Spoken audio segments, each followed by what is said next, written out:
All right. Well, let's get us started. So, session 11, the 11th session, being session number 11. Last time you guys had just escaped Vallaki. You avoided some guards after retrieving Ismark and Arena from the Church of St. Andrel and snuck your way out of town. You were returning back to the wagon of the Martikovs, which you guys had parked off to the side, kind of near the Vistani camp, where Izek had been held prisoner in one of the barrels. But by the time you got back to the wagon, unfortunately, you found that Izek had actually escaped, wounding one of the Martikovs in the process. Also on the scene were some Dusk Elves who were led by a Vistana named Aragal from the nearby camp. They arrived on the scene apparently shortly after Izek escaped. So the Vistana and the elves were out actually looking for a young Vistana girl named Arabelle. And they apparently need to continue on their hunt, but they agreed to dispatch some of the Dusk Elves to escort you guys to the camp where you could heal up and also heal up the Martikovs. So you guys accompanied the Dusk Elves to the camp, and along the way, the Dusk Elves told their tale of how they had been cursed by Strahd after slaying one of their own who had been turned into one of his vampire brides. And in retribution, apparently, Strahd killed all the Dusk Elf women and children and condemned them to never be able to leave Barovia. So they've are basically living on borrowed time. They have no way to procreate, and they're kind of under the watchful eye of the Vistani. In the camp itself, after departing the Dusk Elves, you made your way up to this large tent at the center of the encampment, where you met Luvash, who, along with his brother Aragal, led the Vistani clan. The young girl who is missing, Arabelle, actually is his daughter. And when you guys offered to go help look for her, or at least keep an eye out for her, he said definitely any help would be welcome, and agreed to let you guys stay the night in the tent, the Vistani tent. And so you guys kind of took a long rest for the first time in a long time, and really didn't get disturbed during the evening. In the morning before you guys departed, Aragal also stopped by and said that his cousins from the Serpool Vistani encampment, that they actually had news of some supplies that you guys had requisitioned, and that you should visit them when you get the chance. So anyway, after you departed the Vistani camp, you sneaked your way back into Vallaki and returned to the Church of St. Andrel. And there you became acquainted with Father Lucian Petrovich. He described that the bones of St. Andrel, which are powerful artifacts that actually had been consecrating the church, had been stolen. And the only one who knew of the location of the bones was the altar boy Yeska. Well, after investigating, you found Yeska apparently told the surly groundskeeper Milovaj about it, and when you confronted Milovaj, he said that the local coffin maker, Henrik Vandervoort, paid him to steal the bones for the coffin maker. So you guys talked it amongst yourself and decided that we'll go to the coffin makers to investigate. So you avoided the patrolling guards and went to the coffin makers, knocked on the door, but didn't have any answer, so you broke in. And inside you were confronted by the coffin maker himself, who demanded that you leave. You guys then proceeded to intimidate him, who he's an older guy, and he really looked already terrified and pretty emaciated. He confessed that, yeah, he had the bones and they were upstairs in his office. He said that he was forced to steal the bones by 6 vampire spawn who were sleeping in crates in the storeroom upstairs. So, not one to put off a potential wiping of undead threats, you proceeded immediately to the upstairs storeroom, proceeded to smash open the crates, and then promptly proceeded to get your asses handed to you. So yeah, I mean, while you guys were pretty able to defeat a single vampire spawn Doru in Barovia, 6 of them, totally different story. They really were tough. And in the ensuing battle, Rowan was drained by one of the spawn and fell lifeless to the ground. You guys then pretty much decided to beat a hasty retreat. So you fought your way back out into the stairwell and managed to seal, or I can't remember how you managed to keep the door shut, but you managed to keep the upstairs attic or the storeroom door shut, so the vampire spawn couldn't follow you out. And so you took Rowan's body out and dragged him back to the church, where Father Petrovich greeted you with a look of dismay upon opening the door and seeing Rowan's dead body. So I think they nailed it. Yeah, you did something to secure that door. Stuff from the shop. Yes, that's right. There was a woodworking yeah. shop there that you used and some supplies from to keep that shut. So anyway, yes, so that's where we left off. You guys were on the front doorstep of the Church of St. Andrel with Rowan and Father Petrovich looking shocked and dismayed. We found the bones. But we didn't take them, I don't think. No, we didn't.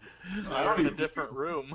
We didn't find the bones, did we? We just found the vampires. Well, we know where they are. We know where They're they are. in the other room that we didn't go into. So He told us. How about consecrating the bones of Saint Rowan?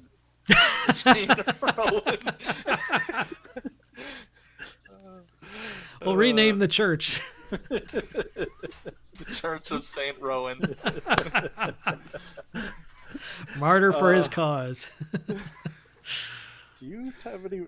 So Rowan got drained by vampire spawn. Is there any way to bring him back? That's right. I think you had started to ask this last time, Yes. and Father Petrovich kind of overcomes his flustered initial reaction, and he says, Focus! "Yeah, I'm very sorry. I do not have that kind of power or ability, and no one I am aware of in this town has that sort of power." Well, that blows.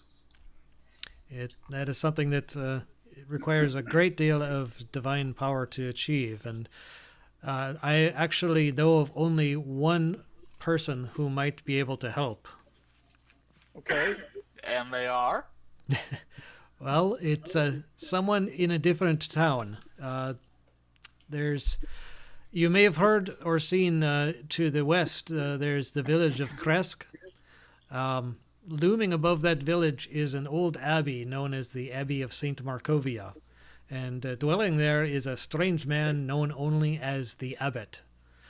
He arrived over a century ago, and he reopened the abbey, which was abandoned at the time. I've never met him, as he never returned any correspondence with me seeking an audience. However, sometimes he has been seen in the village of Krezk, and according to witnesses, he has not aged a day since he first arrived. This is actually sort of coincidental, because about 5 days ago I received a letter from Dmitry Krezkov, the burgomaster of Krezk. His youngest son, Ilya, had died of an illness the week before, and unexpectedly the abbot paid him and his wife a visit, wanting to raise his son from the dead and saying that the Lord of Light wanted to have the Krezkov bloodline restored. Krezkov said he was doubtful, as most of the village fears the abbot as some sort of agent of Strahd, or perhaps even the vampire himself in disguise. However, his grief over the death of his son overcame his suspicions, and he agreed. He and his wife then were amazed, apparently, and overjoyed when the abbot did exactly as he promised, returned his son to life in perfect health with no trace of the illness that had killed him. So now he fears that he has misjudged the abbot, and he wrote to me asking how he might best repay the blessings of the Morning Lord. So at this point, I'm not aware of a suitable repayment that would compensate for the raising of one's dead son, but it's quite apparent to me that if there's anyone in Barovia that has the power that you're looking for, the abbot would appear to be the one. I think you should ask for 100 billion rubles. The bald head goes really well with that, Dave, by the way. Right? Where's your mini-me? All right. Sounds like we're gonna take a road trip. Right there. Yeah. Oh, yeah, there you go. Sounds like we have to take a road trip to the Abbey. Yeah, you guys want to take a trek? Luckily for us, Rowan ain't getting any better. Fair point. But it would be nice to bring him back. It would be nice. I think we should take a trek on over to the Abbey. Does the father? Do you have a cart we could bring him in? Because he's kind of heavy. How are we getting him out of here? He only has. There's a wheelbarrow in the garage in the gardening shed, but Does he have a Holocaust cloak? does he have a what? A Holocaust cloak. Oh God, this is a reference that I should know and don't. Yes, you should. Come on, anybody? Bueller? You've brought it up before, I think. Where did the albino put the wheelbarrow? I didn't watch that. Sorry. You didn't? Princess Bride? You guys Oh, didn't? Princess Bride? Yes. What scene was that? They were it was when what's his name? Wesley was mostly dead, and they were on the. Oh yes, yeah. They wheel him around the wheelbarrow. Yeah, I just watched that this summer, and for the life of me, I couldn't remember that line. But when you said carting his dead body around, oh yeah, that's right. Well, we could go find the two brothers. Aren't they in town? They actually, they said they were going to the Blue Water Inn. Blue Water. Yeah. Should we go over there? You know, we're still not supposed to be here. I know, that's what I mean. But they could take him out, and then we could jump over the fence. Funny, you should actually say that, because as you're discussing this amongst yourselves, there's actually a loud slam on the door, like a loud, not a slam, but a loud knock, like a boom, boom, boom. And you guys kind of look at each other, and Father Lucian looks at you, and you guys aren't. You could actually come inside. You aren't like standing right next to the door. I'm assuming you went inside a little ways and shut the door behind you. But so he says that you guys should kind of stay out of sight, and he'll go answer to see whoever is there. So he steps into the entryway area. You hear him open the door, and you hear several voices talking in addition to him. It goes on for, it's not, you can't necessarily hear exactly what they're saying, but it sounds like there's several voices kind of raised in, not anger, but in kind of distress, so to speak. And there's some more back and forth, and then you hear the door shut, and then a single set of footsteps heading back to you. So Father Lucian comes back around the corner and says that the guards just paid us a visit. What did they say? They looked a bit frazzled. One of them I actually knew. His name is Gavril Dominsky. I've known him since he was a teenager. He's actually a devout follower of the Morning Lord and a good man. But he looked very distressed. Their visit had several purposes. First, they wanted to warn me that there's a dangerous group of murderous outlanders about, and that the residents should only leave their dwellings if they have to, and to travel in groups if they must. I don't know who they could be referring to, and here he kind of looks at you guys. If you see them, let me know. Yes. Second, They sound scary. yes. We could take care of them. You couldn't. Wow. Secondly, they wanted to ask if I had seen or heard anything about where Izek, the captain of the guard, might be. Apparently, he has not been seen since he went to arrest you. And during that deadly encounter where one of the guards was killed, and Izek was apparently taken. When I asked who had died, Gavril said it was one of the other guards named Kilman Taltos. I knew of him but did not know him well. The third point that they had was that they were reinforcing the edict that the Festival of the Burning Sun will be still taking place as scheduled in several hours, and that everyone's presence is definitely required, despite their earlier warnings to stay off the streets. And that the Burgomaster Valakovich assures everyone that all will definitely be well. All right. Isn't today the festival? Yes, it's in a couple hours. Yes, they were last you'd heard, it was actually the opening ceremonies, so to speak, were supposed to start in the town square in about 2 hours at this point. All right. That's a good time for us to get out of here. Yeah. So, can we take a short rest before? Wait, that is enough time, right? I only got like 10 hit points left, so I wouldn't mind taking a short rest. Well, but shouldn't we get over to the blue whatever and? Well, yeah, you've got several options. I mean, the Blue Water Inn is in the center of town more, and you guys are currently more off to the center. Let me pull up the Flocky map. So you guys are right here, and the Blue Water Inn is right here, and the town square is right here. Yeah. Yep. All right. It's not the direction we want to go. I could head over there while you guys rest. I have probably the most hit points. Oh, I am doing good. I got 29 out of 33. Just which direction do we have to head to get to that abbey? Just out of curiosity. West, isn't it? Yes. You guys had seen or heard that Krezk was. Let me switch maps again here. So the Overland Barovia map. So you guys had gone when you went to the winery. This road that you took down to the winery, which was like down this way, at this fork right here, if you were to continue along there and cross the river leading the Raven River leading to Lake Baratok, and continue west, eventually that would get you to Krezk. Okay. So it's not that far away because it was less than half a day to get to the winery, right? Yeah, well, it's again one hex on this map. And it's hard to see the hexes, but one hex is a quarter mile, so it's not a huge area. Yeah, okay. You know what? Yeah, I shared a link of this map in 3D to you guys. I'm just gonna go ahead and reveal everything on here because it's just kind of silly. Okay. And by now you've heard enough of the surrounding areas that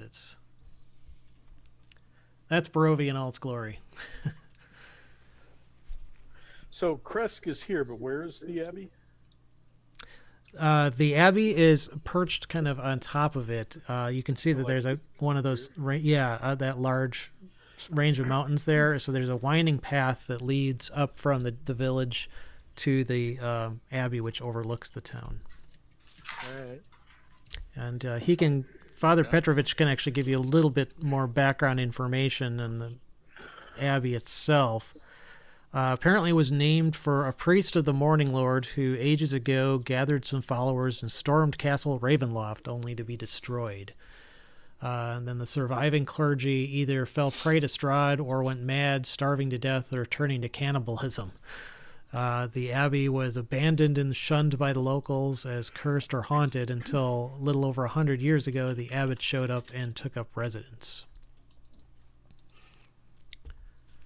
So it was at one point definitely a dedicated place dedicated to the Morning Lord, then kind of got this disreputable reputation until the abbot showed up, who was just this mysterious person that nobody really knows.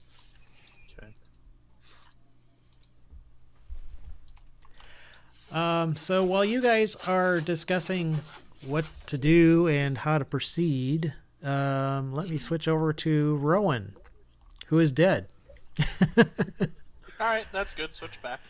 Yeah. You stay dead. No, you actually, the last thing you remember was this draining sensation as this vampire who had tremendous amount of strength was holding onto you and was locked onto your neck. And then everything went black. And you remain in this blackness for a while, and eventually this blackness changes and gives way to this dim, gray, featureless plane seeming to stretch into mist in all directions. So there was no light. No. All of your teachings, all of your teachings from the Morning Lord say that followers, dedicated followers to the Morning Lord, can await entrance into his kingdom, and don't have to worry about being consigned to like some other plane or something. You, however, though, you have no idea where you are, where your spirit might be. But your body still aches from the fight, you notice, which is interesting. And your neck itches and feels raw. And as you kind of scratch it, your fingers come away, and they're actually covered in fresh blood. And you can feel these puncture wounds from this vampire are still bleeding, still dribbling blood. Do I feel like a disconnect at all from like the Morning Lord? You feel no different, and you don't feel any closer, you don't feel any further from your deity than you did when, 10 minutes ago. When you, It's like I'm in limbo. Yeah, although your religious studies probably have included at least some description of some of the outer planes. If you're talking about limbo in terms of the plane, this doesn't resemble any accounts of that. This is more like the mists that brought you here, if it's similar to anything, but it's completely featureless. I mean, even the ground is just this gray, the same color as the mists. And in every direction, you see nothing, no landmarks, nothing at all. There's no weather, there's no wind. It's just completely dead silent. It's just like I'm in a gray vacuum. Seems like it, yeah. Okay. Interesting. So are you going to stay in one place? Or are you going to walk somewhere? But I don't sense. I mean, the vampire is off of me. I take it. The vampire is not with you. Right. You can feel the results of his attack still. In fact, you feel alive. I mean, it just feels like you just got out of a battle with him. It's unlike what you were expecting. And I'm the only thing here. At the moment, you don't see anything else moving. So yeah, I don't sense or feel the rest of the party, nor the vampire, nor anything. But as far as I'm concerned, I feel just alive, but not. Yeah, well, you do feel, like I said, you do feel colder than you normally would, but you definitely have the reminder of what happened to you. You have this kind of suspicion that this is something bad happened. Right. But I don't feel dead. You don't feel like you would expect to feel when you were dead. Okay, right. Okay. Yeah, I'll kind of take a look around, and I mean, you said there's no land or anything. I mean, I don't know which direction to go then. Yeah, it's basically you could pick like a random direction and it wouldn't even matter. But yeah, the ground is featureless. It doesn't have any rise or fall or anything. It's completely flat and extends in the same direction seemingly forever. So if you just start wandering in a random direction, eventually you actually do start to see some insubstantial figure. Okay. Kind of moving. Kind of head towards that, I guess, and maybe quicken my pace a bit. All right, you move towards this figure, and it looks like it's moving very slowly. And as you get closer to it out of the mist, it doesn't coalesce like a normal person would as you would approach them out of in a misty area. It seems like their form is actually somewhat insubstantial, not mist, but almost kind of insubstantial. And almost you can see like bits of his body. It's a humanoid form for sure. But bits of his body appear to like trail off into nothingness. And it's facing away from you, so you can't see the face. But you get the impression that even if you could, his features would be very indistinct and blurred almost. Do I get a feel of foreboding or anything as I'm approaching it, or? Nothing supernatural. No feeling of supernatural foreboding, but you definitely are creeped out by it. Do I hear like myself walking in here? You do, although it's very flat sounding. It's like you're stepping. I mean, you have no comparison to like concrete because concrete isn't Sure, around, right. but that's the closest thing I can think of it as a DM to describe it. It's very flat, and there's no echo because it's like the mist okay, just absorbs yeah. all the sound. Right. And this It's thing, the as it underneath. moves, doesn't seem to make much sound at all. Okay. It's Alright. the underneath. Yeah, I just try to get as close as I can, and Yeah, you can. It's moving very slowly, Overtake it? so you can overtake Oh. it, and you walk around it, and indeed, its face almost seems smeared, like someone took a person's face and then rubbed an eraser over it, but didn't quite erase the Sure. whole thing. And you can see its mouth is just wide open. Its eyes are too smeared to see, but it looks like they are open Alright. too. I turn away. It doesn't appear to take notice of you. No, it leaves me a little uneasy. Yeah, that's the best description. It definitely leaves you uneasy. So if you continue moving, are you moving in a similar direction or in a different direction? Yeah, I'm not gonna try to turn unless I see something. Okay. Yeah, you continue on, and you actually start seeing more of these insubstantial figures, and they're not all the same. Some of them actually look like they're almost normal humanoid people. They don't seem as indistinct or blurry, and they look just like normal people. Again, walking slowly, but kind of dazedly. Others actually, you can tell even from a distance that they support horrible wounds, that they all look fresh, like still bleeding. And in some cases, you can see actually like internal organs hanging out and flopping against their body as they walk. It almost looked like I something wonder if- tried to eat them. Wonder if this is just where everybody that dies in Barovia goes. That's one possibility. Kind of what I'm thinking right now. Anyway.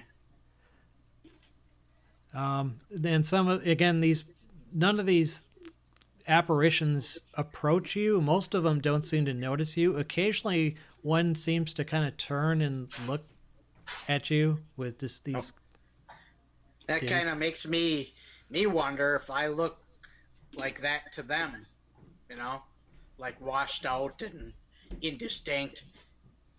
As I approach one, I just reach out to one, Okay, are try you to touch it what are you approaching one from that's? behind. Oh, yeah, but I mean, are you any particular? I mean, one of the more damaged ones, one of the indistinct ones, or one of the normal-looking ones, or? Yeah, I guess more of the damaged one. Okay. All right. So that one is, you could tell that it's a man, and he's definitely been mortally wounded. Again, you can actually see chew marks in his skin, like something just was eating him. And Okay. he doesn't, I'm gonna try to do my cure wounds on him. okay. First of all, you attempt to touch him, and it feels like your hand goes right through him. He feels insubstantial. Okay. The other thing you notice is that you seem unable to summon the divine energy to cast a spell. You remember the procedures necessary to do so, and you don't necessarily feel disconnected from your deity, but It's it just seems not like working. something in this place Right. is preventing Yeah. it. Okay. As you do get close enough, though, you hear this apparition talking kind of almost under its breath, saying, "I will kill you, Stas. I will kill you. I will kill you, Stas. I will kill you." Just over and over. I'm glad I'm not doing that. So, So, just for shits and giggles, I'm gonna try to see if healing myself works.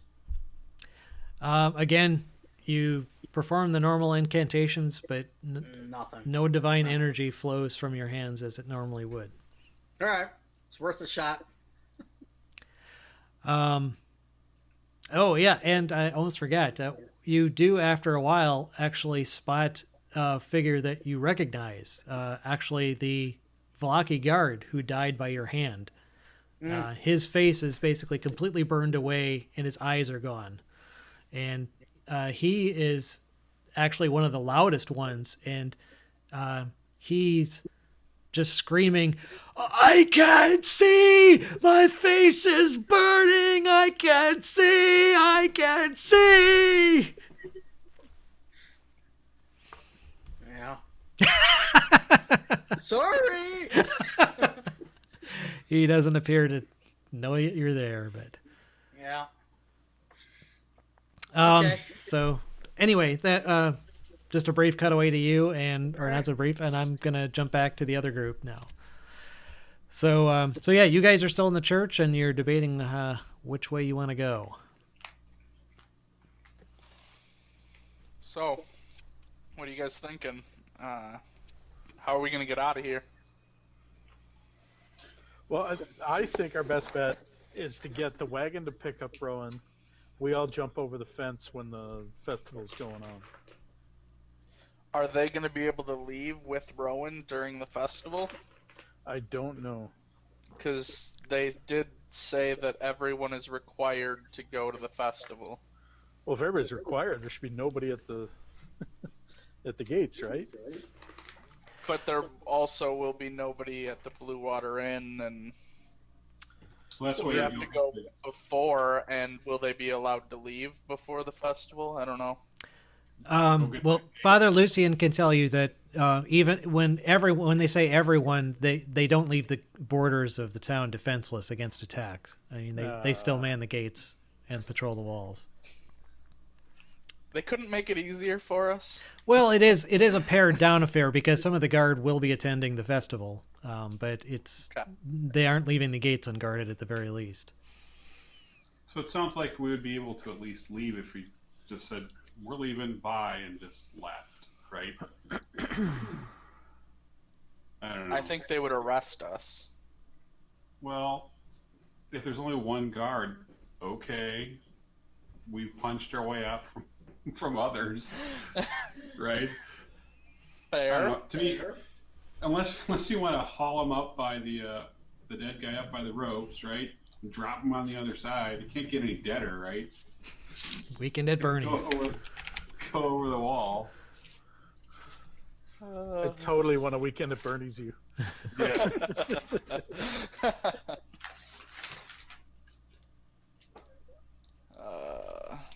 All right. Do we want to try the wagon thing first? Do we want to go to the Blue Water Inn, or one of us goes? Well, you've got a couple hours, actually more like 2.5 hours before the ceremony starts. So while there will be a gathering in town, sent at the town square, probably more people will be out milling about closer to the center of town. So probably now is the time to go to the Blue Water.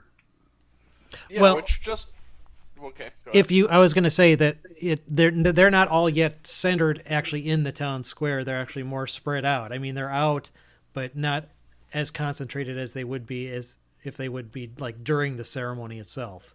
Aren't the guards telling people to stay inside? Yeah, Father Petrovich mentioned the somewhat contradictory instructions to stay safe in your homes, but don't forget to attend the festival.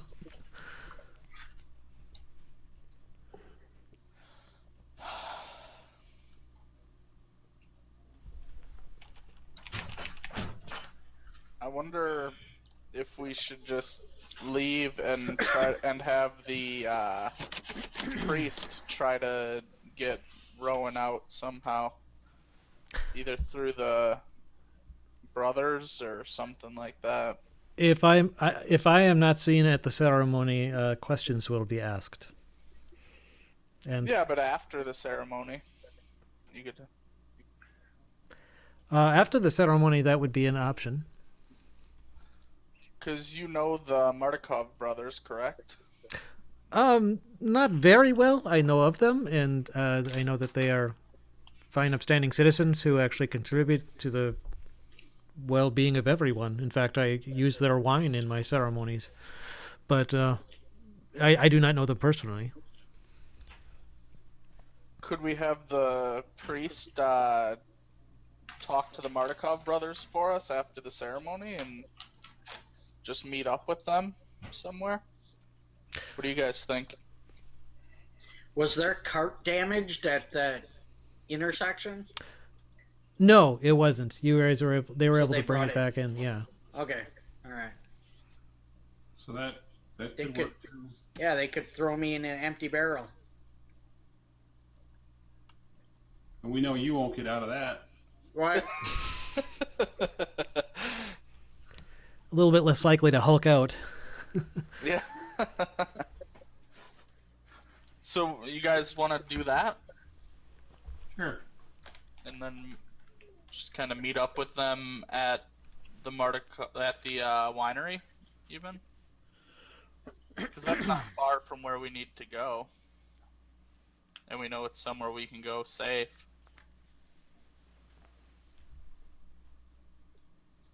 We could go there and take a long rest and Okay. get healed back up and stuff, and then by that point they should be able to meet up with us at some point in the near future. Would the priest be able to? Is he willing to do that? Yeah, Father Petrovich says that he'd be happy to deliver the message. I mean, he can't make them leave if they weren't planning on leaving already, but he can certainly deliver your message to them that you would like them to. And he can actually bring the body probably without, I mean, he'll just wrap it up in a shroud. I mean, nobody's going to know any different. And he could just bring it. He could say that he was, I don't know, actually. What would he say? He's delivering a body to the inn. It's not weird. Well, he could just say he's going to bury it in a family farm outside of town, right? I mean, Yeah, although there's a there's a cemetery at the church. It would be kind of the opposite. Normally you'd bring the body to the church, not the church back to the... how about a different town? He's going to a different town to bury the body in a different church. I don't know. There really isn't another church besides Barovia, which is in the opposite direction. Bringing the body out to a home, just out of town. I mean, there are a lot of homes. I was an alcoholic and wanted to be buried at the winery. That Good might... fertilizer. Well, apart from... Well, you weren't there. Never mind. He didn't hear you say that. You're dead. Yeah. We could just say he wanted to be buried out at the winery for fertilizer.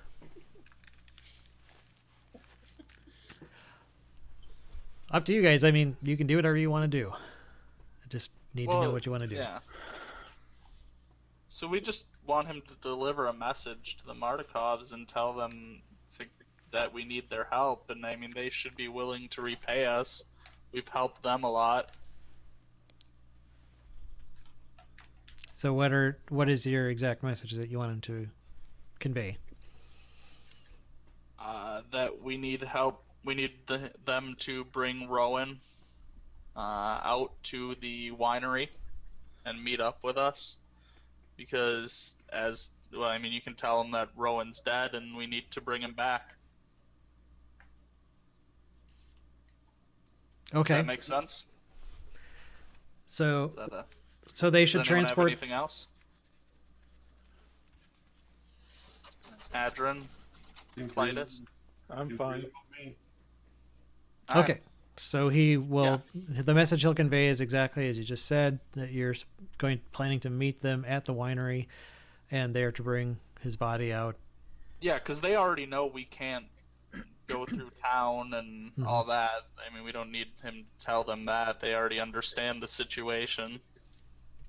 Or they should. So I don't think we need him to be too wordy with it. So, All right, sounds good. okay. So before he does that, he does want to confirm one thing. The guard said that you guys had killed one of the other guards. I don't know about we guys, more like That guy. that guy. The dead one. He actually killed two. He killed Brought two, one and I back made to him life. bring one to life. So he took. The reason I ask is that the guard who was killed did have a son who is now orphaned, and I will have to arrange to look after him. So I just need to know how to tell this boy how his father died. How much money does Rowan have? We could kind of pay him back for his services. All right, I'm gonna give him 10 gold for the kid's immediate upbringing, and I'll try to get more cash back when I can. I have 22 gold on my body. Yeah, we can give him 10 gold from Rowan. I mean, it is his fault, kind of.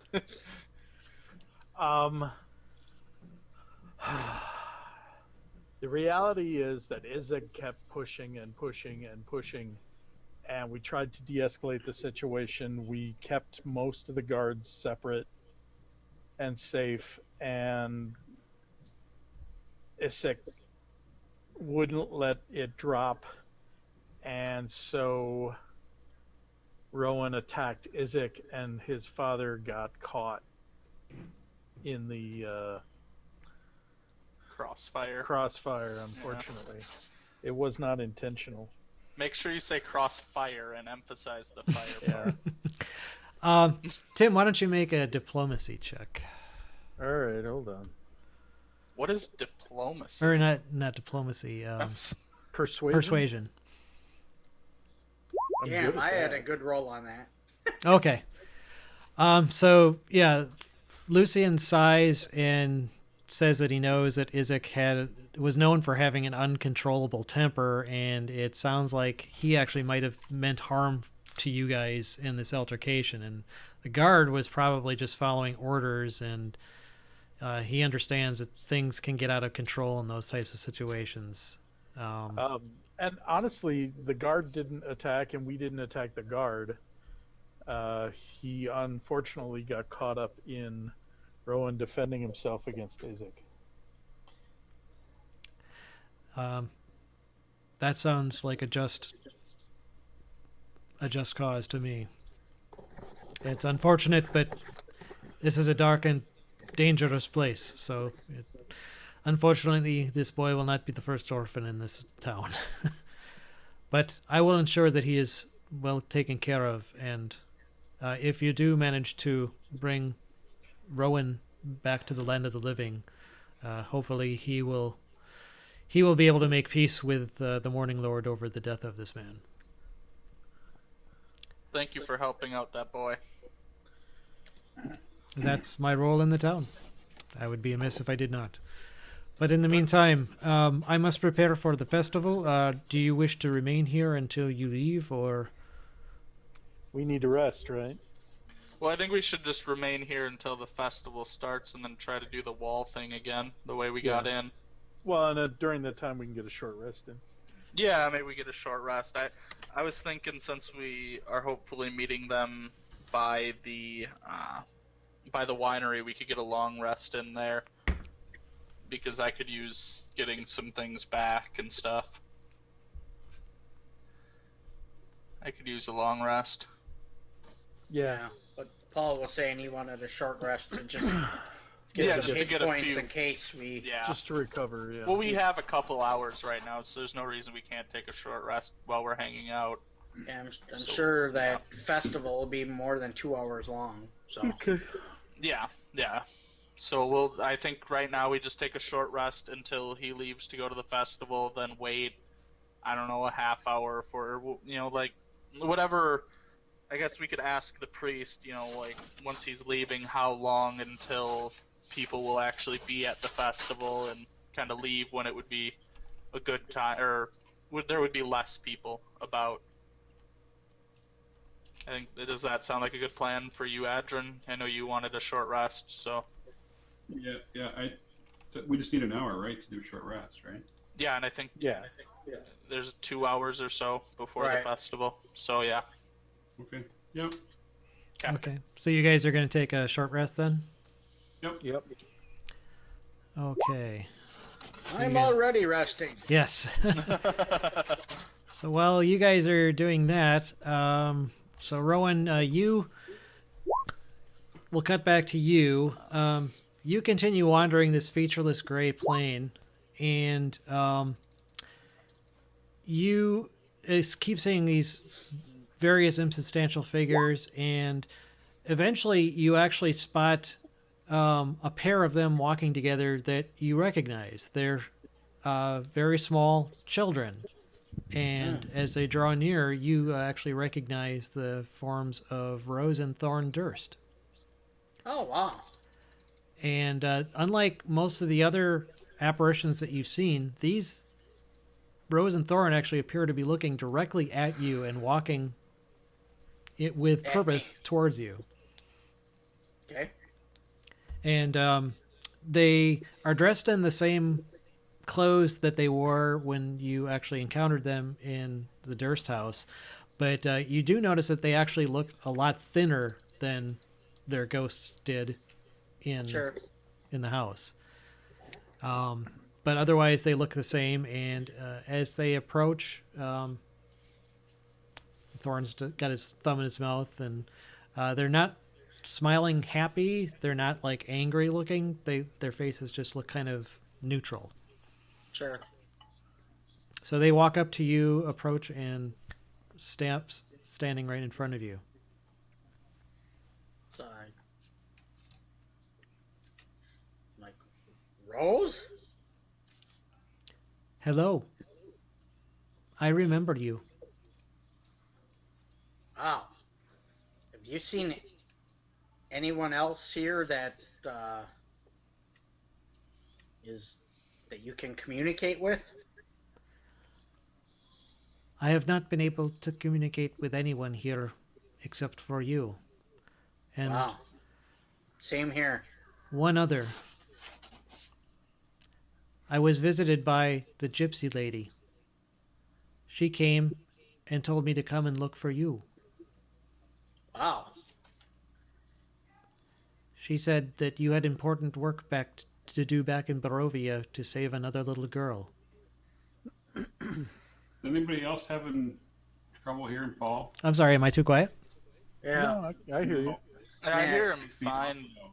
And It just got really dark. your video went dark. Oh, And that's I my... kind of hear an echo. I got red bars for Paul. I can't. I mean, his audio is cutting out. I have for red me. bars for you, Paul.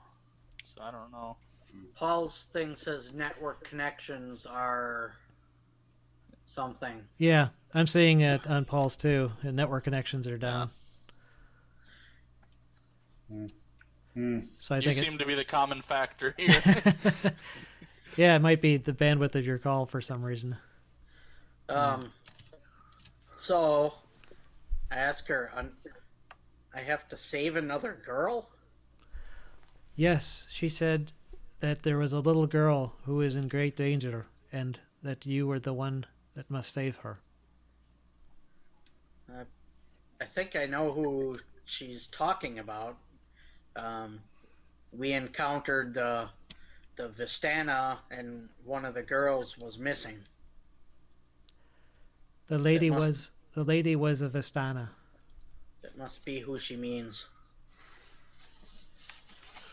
She said that I was supposed to lead you out of this place. Perfect. I would like that very much. So Good deeds get repaid later in life. she says you were the one that made sure that our bones were laid to rest. Yes, And- we were. While I was not hoping for such an existence afterwards, an act of kindness such as that will always be repaid.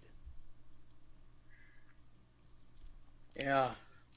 Hopefully when all this is done, you will go to your rightful place in the afterlife.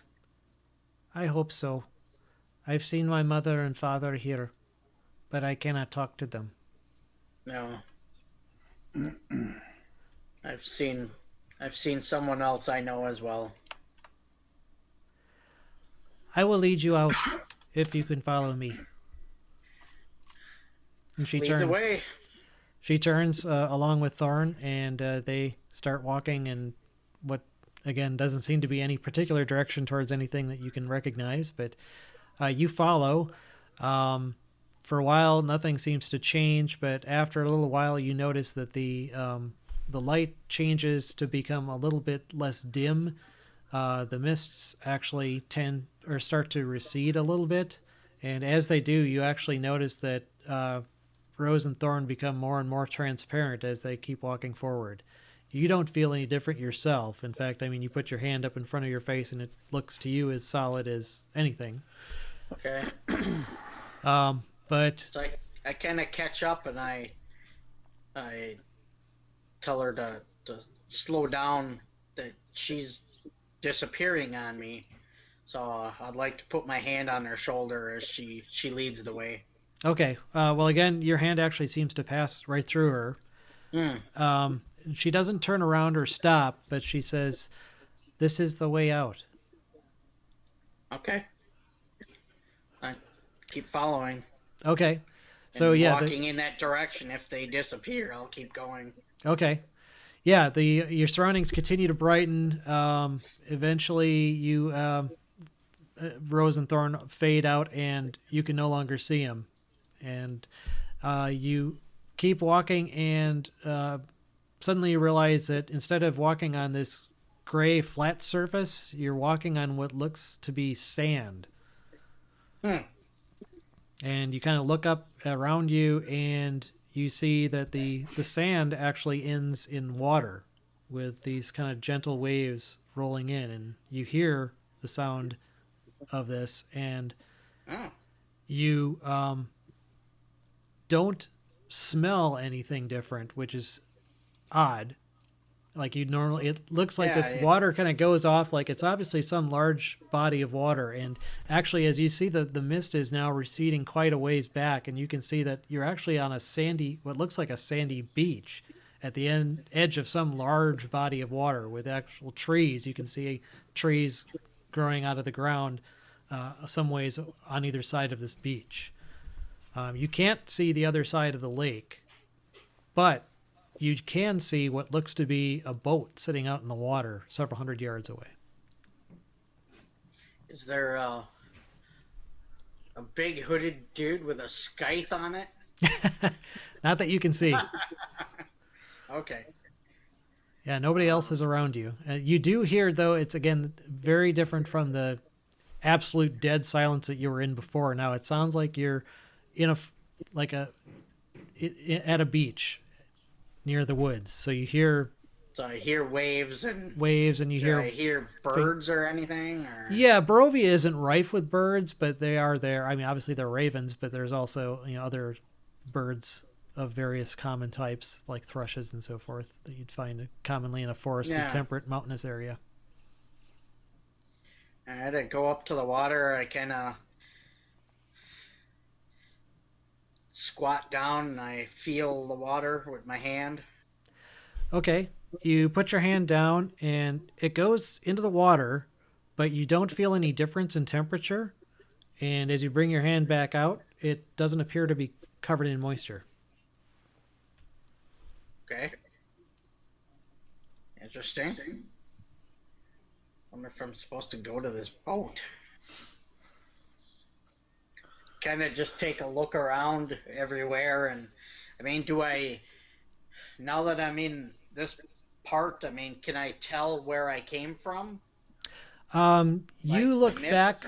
Yeah, you look back, and the mist has already receded pretty much out of sight. So it feels like you're just in it's an overcast, as it always is in Barovia, right? And dark, but it doesn't.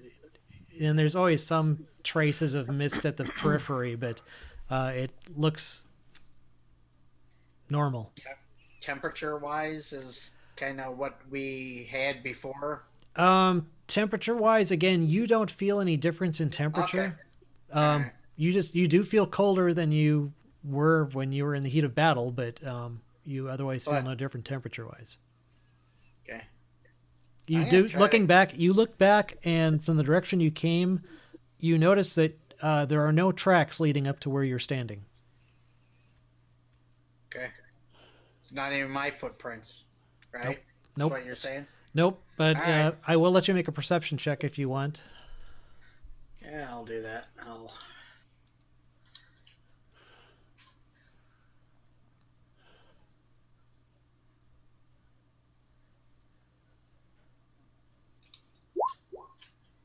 Okay. You don't see your own footprints, but you do notice some disturbances in the sand that looks like someone has been here recently. You see right at the edge of the water, it looks like, where an indenture where a boat was probably shored. In fact, you Okay. see the like a post that a boat might be tied to, not like a dock of sorts, but Yeah, but just to tie it so it doesn't drift. right. You actually, How far is that boat? the boat is about 300 yards offshore. You also see a set of footprints leading up to the boat, heavy prints, probably made someone with large feet, like normal boot tracks, not like bare feet Right. or animal prints. You also see what looks like something was dragged alongside these footprints. I'm gonna try to get out to that boat. Okay, how did you want to do that? I'll just walk first. Okay. You start walking towards the boat, and to your amazement, instead of sinking into the water or wading into the water, you start walking just right across the top of the water. Nice. Seeing it's pretty far away, I'm gonna try going a little faster and see if I can run. I Okay. guess. Yeah, it's interesting and kind of weird because you start to run, but it's not like it's almost kind of like you're on a treadmill. Yeah. You don't feel like friction in your feet in any way, but at the same time, you start moving faster. So Okay. it's like you're on a treadmill, and the treadmill started going faster as you wanted to move Sure. faster in that direction. All right. So and you're able to move probably about double your normal movement rate. So, Sure. So you start running towards the boat, and as you start drawing nearer, you notice that there is a lone figure standing in it. And I'm going to cut at that point back to the other guys. So you guys take a short rest. Saw various hit die rolls there that looked pretty good. So you're able to heal up a little. I have a question for you. Yes. So in that fight against the vampire, I lost some health off my total hit points. Your Does max? that ever come back? That will come back after a long rest. Okay. I just wasn't sure. Yeah, when you fought Doru, you had the same experience where you lost some of your hit points, and after a long rest, they came back. So I couldn't remember how it worked. So yeah, they're not back yet, but next time you take Okay. a long rest, you'll be able to reset those. Perfect. And Father Petrovich says that while he doesn't have the capability to raise the dead, he does have something that might help you guys out since you might be gone by the time he gets back from the festival. He gives you guys two. Oh, let's see. Oh, I forgot what these are. I need to double check this.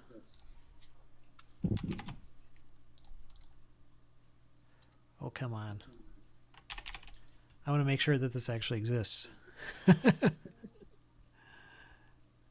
was going to give you guys some potions, and I just realized I didn't double check it in the DM's guide.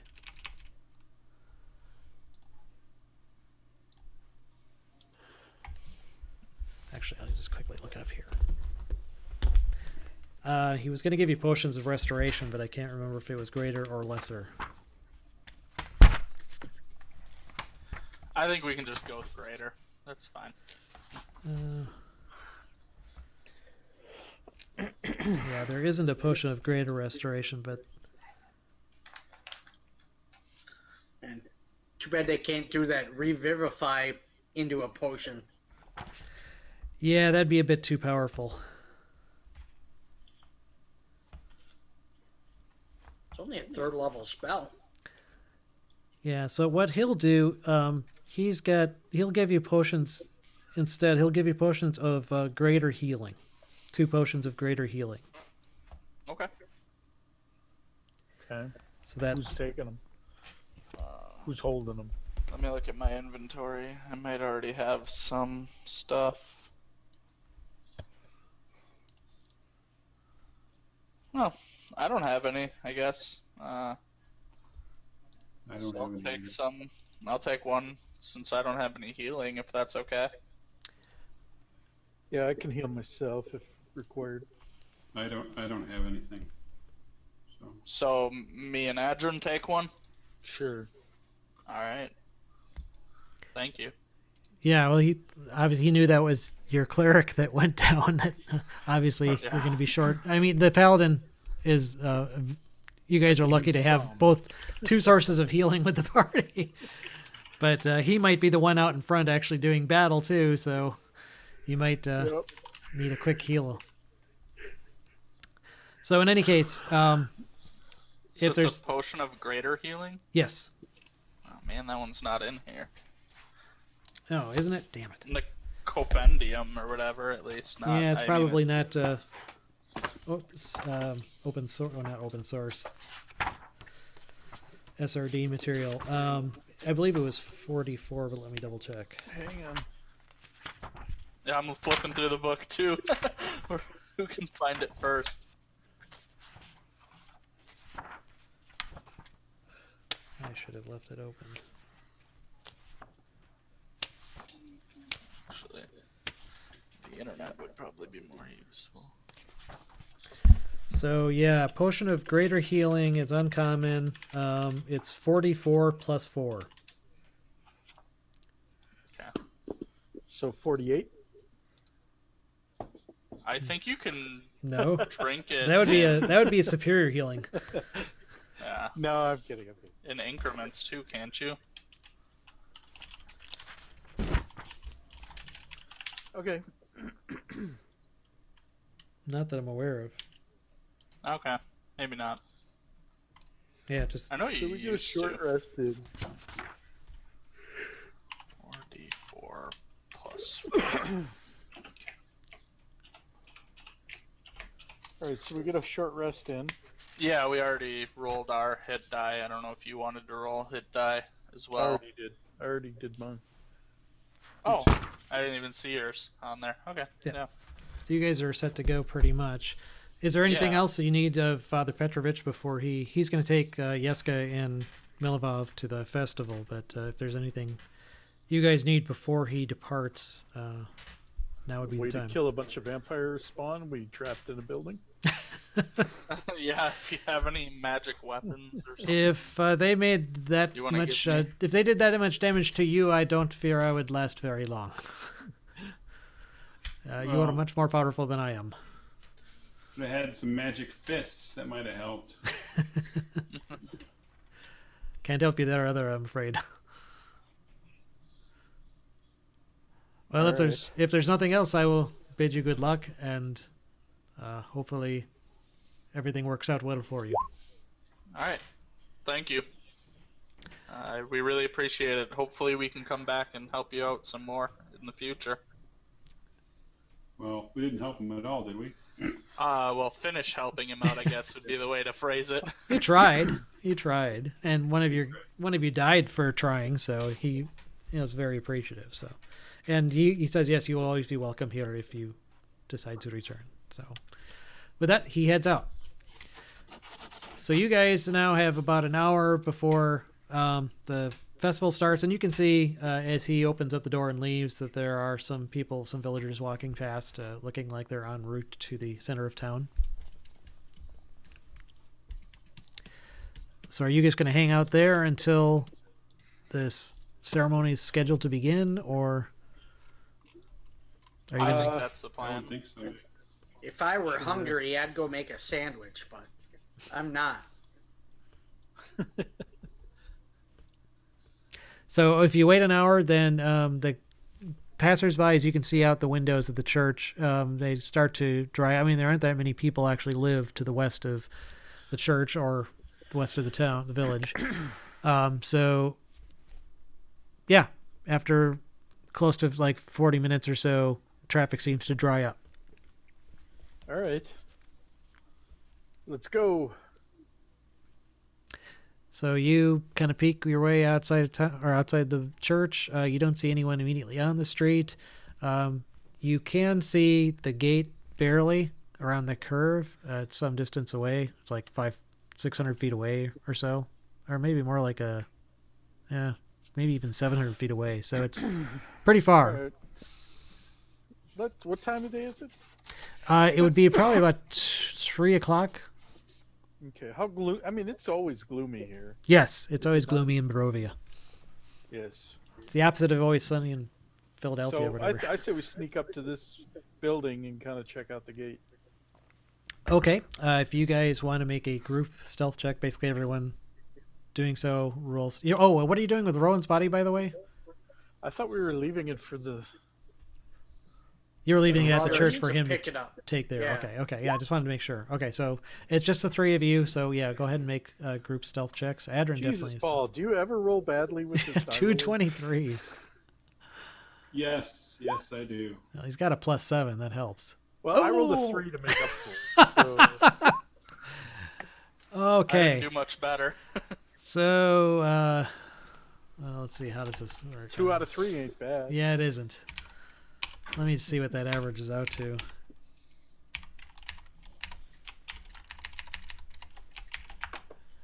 Okay, so yes, on average, you guys manage to elude the guards and not be detected. And yes, as you draw closer, you do see 2 guards still standing at the gate entrance. You don't see any of them walking along the wall within sight anyway.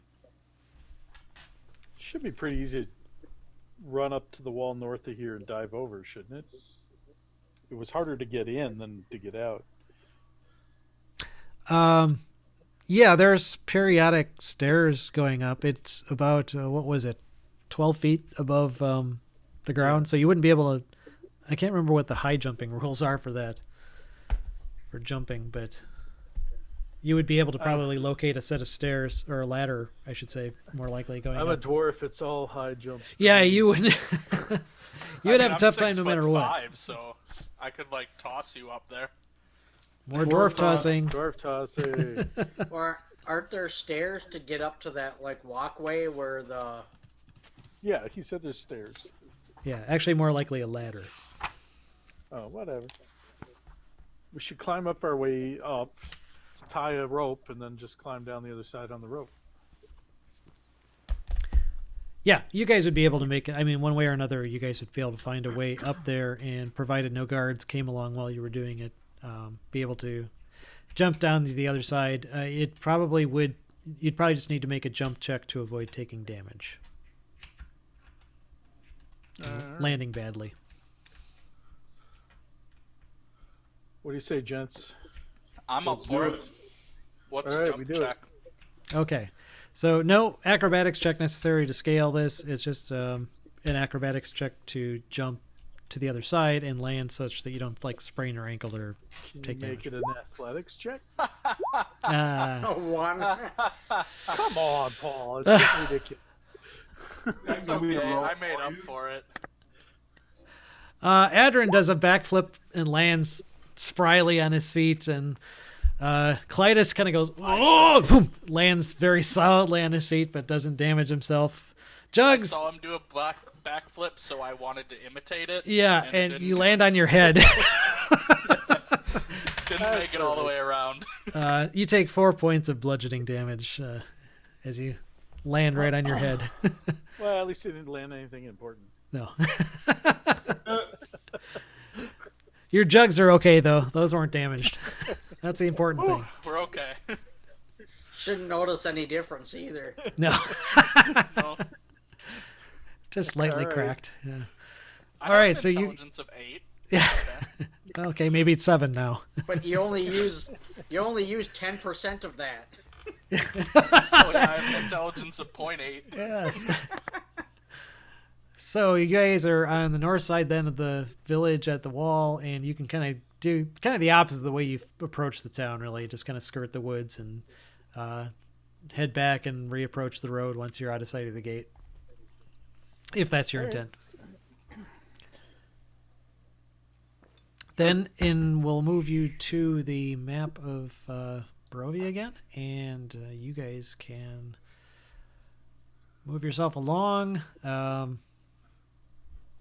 however you like. So we're if going you're to go to the winery, right? Yeah, Yep. So taking the same route again, I was there. you cross the Luna River and through past the crossroads. Kind of dips down again towards Argon Vostholt. So you pass that road where you had the encounter with the Revenant, and again, you don't see him or any others in that particular area. Take the second left after that, which would be there, and head down the road, and you then approach the winery. And it looks pretty much just as you left it. You do see some repairs, light repairs having been done, although not that much because Davian's two sons are currently in Vallaki, and it's left with his daughter and her husband and the kids to make repairs, so, and himself. But at present, you see them. Davian's outside, actually starting to string up new lines for the vines. Okay. And he looks up as you approach and hails you and says, "Whoa, welcome back." Howdy. What brings you back to the winery so soon? Well, let's catch him up on the whole sorry tale. Okay. How much are you going to tell him, actually? Is there anything we don't want to tell him? I mean, we don't have Yeah, to we were mention in- that we killed people. I'm sure he's curious about why his sons aren't back yet. Well, but we left before they did. No, you guys left together. No, but I thought they were still in town. The sons. Oh, you left Vallaki before they did, yes. Yes. Yeah, but I'm sure he was expecting them back by now. Oh. Is what I meant. Oh, I see. Well, yeah. You're not there, Dave, so. No, I know. I don't know. Let's just tell him everything. Okay, you give him the whole sordid tale about the ambush by Izek, or not the ambush, but that you had Izek in the cart and he escaped, wounding one of his sons, and so they had to retreat back to the Blue Water Inn, where he definitely agrees that that would be a good place for them to rest. You assured him that you did actually heal their wounds, so, and he's seen you guys in action, so he feels confident that any injuries he might have received are now okay. And then do you tell him about the plan for them to bring Rowan's body back? Sure. Okay. So he thinks that's good because it's about time that they need to start distributing wine to other locations. And he actually says that that's probably for the best because the people at Krezk are, if that's where you're going, are pretty insular. They don't really leave the village much at all if they can possibly help. It's kind of a commune almost. They grow their own food within its boundaries, and the only thing that they depend on mostly for the outside is wine. And they probably wouldn't let you in if you weren't delivering wine because they haven't seen a shipment in a very, very long time. And he would be definitely willing to send the next wagon load of barrels with his sons to Krezk with you as a kind of offering to allow you access into the town. Cool. Until then, if you guys have nothing else to do, or were you planning on taking a long rest? Long rest. I think we Okay. should take a long rest, and then, I mean, we can help out around the house with repairs. Yep. While we're Yeah, waiting well, he as was going to well. put you to work, but he says you guys look like, I mean, you've spent an hour resting, but you still are pretty banged up from that fight with the vampire. So, and We look like a wet bag of crap. yeah, wet one, bloodied bag of crap. There's blood in my stool. Yes, he's he won't make you work when you need a long rest. He's more than happy to let you into the winery, and you're able to stay in one of the rooms of the sons that are currently in hopefully en route, in the not too distant future. And we can help out when we're done resting. Sure. As well in the morning. So yeah, if you guys want to take a long rest, and anybody who took damage from the vampire spawn that reduced their max hit points, that's now gone. You're at max hit points again. Normal max hit points. Yeah, so I know your abilities will recharge as per normal. So while you're doing that, I'll cut back to Rowan. You are... I'll take a long rest, and then I won't be dead anymore. Well, at the moment, you're jogging and floating kind of across this lake, doing a nice Jesus Christ moonwalk type thing. So you're approaching this boat. As I said, as you draw near, you do see a lone figure standing in it. It looks like he's holding something over the side, like a pole of some sort. Okay. I yell, "Hey!" Okay, he does not appear to react in any way. Oh, all right. Then I'll keep going ahead and see if I can get to the side of the boat where I can see him or he can see me. Okay, so you make your way kind of around the boat and kind of get in front of him in his field of vision, and you see that it's a man, a human, like most of the residents of Barovia that you've seen before. He's quite large, actually. It looks like kind of bulked out. He's got a heavy beard, and he's holding. He's dressed in kind of tattered clothes too. He's holding what looks like the most rudimentary fishing pole you've ever seen. Just basically a branch that hasn't really even been whittled much. It's got a piece of twine tied to the end and is down in. The twine is down into the water like he's fishing, obviously. Right. And as you move in front of him, he doesn't look up, doesn't even react to your presence at all. He looks like kind of blank-faced, but looking sad at the same time. All right. I approach the boat. Okay. You approach the boat. You were actually pretty much right next. You're with about 20 feet away from Can I touch it? Does it? You move up to the boat, and again, your hand passes right through it. Oh.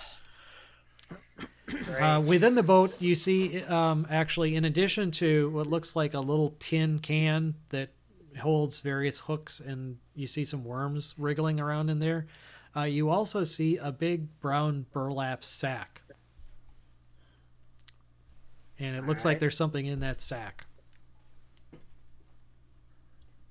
Is it tied? Yes. Okay. Can I? So can I move through the boat, like to try to get to the sack? Yeah, you can. I mean, you could actually just step over the edge if you want, but you don't really need to. You just basically can move right through the edge of the boat and step into it. Okay. So if I take my head and get it to the level of that sack, can I see what's inside? Sure. It's dark under the burlap, but if you're familiar with burlap, it's not completely solid. It's kind of checkerboard, so Yeah. and it's not really bright sunlight outside, but there's enough for you to see, at least vaguely, the form of what looks like a small child in that burlap sack. Okay. Does it kind of remind me of like how that pie lady like had the kids or something? Like, does it look alive? You can't tell. Well, make a perception check. You can't feel it or anything. Right. Yeah. I mean, are its eyes blinking, or does it look like it's breathing? Is basically what I'm trying to assess here. Yeah, make a perception check and see if you can spot. Okay, yeah, with that you can tell she's got her eyes closed. It's a female child. She's got her eyes closed and she's breathing, but not moving. Well, I'm not gonna. I mean, evidently I can't interact with these people at all. Well, I'll try with the kid. I'll kind of say, "Can you hear me?" Nothing appears to happen. Okay. Well, I'm gonna try to. And as you're Now that doing that, you hear a sigh from above you.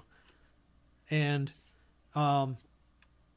you turn to look, and this guy that's standing in the boat, he kind of just drops his pole into the boat with it still hanging off the side, turns, and then looks down at the bag, and then bends down and starts untying it.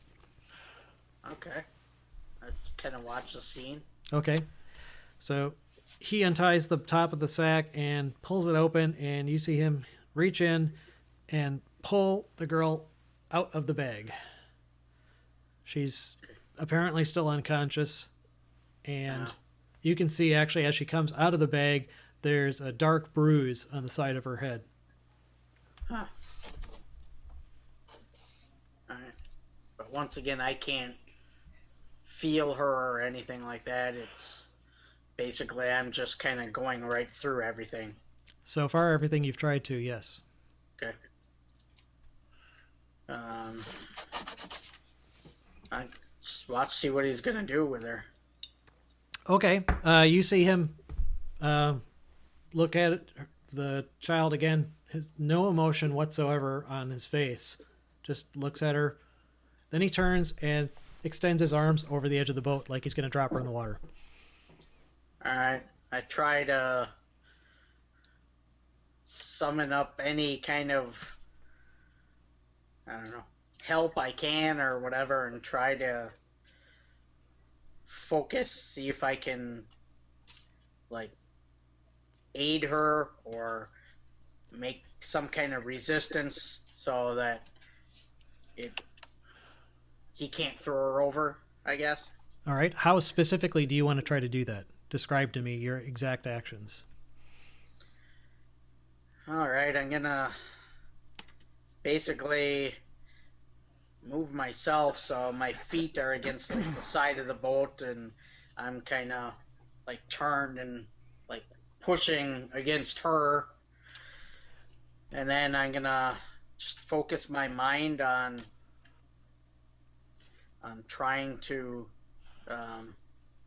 become part of this plane or whatever that I'm in, so I can interact with it. Okay. So, All right. So you kind of try to actually present yourself physically, or try to push back against her, push her back into the boat, so to speak. right. Okay. Make a charisma check.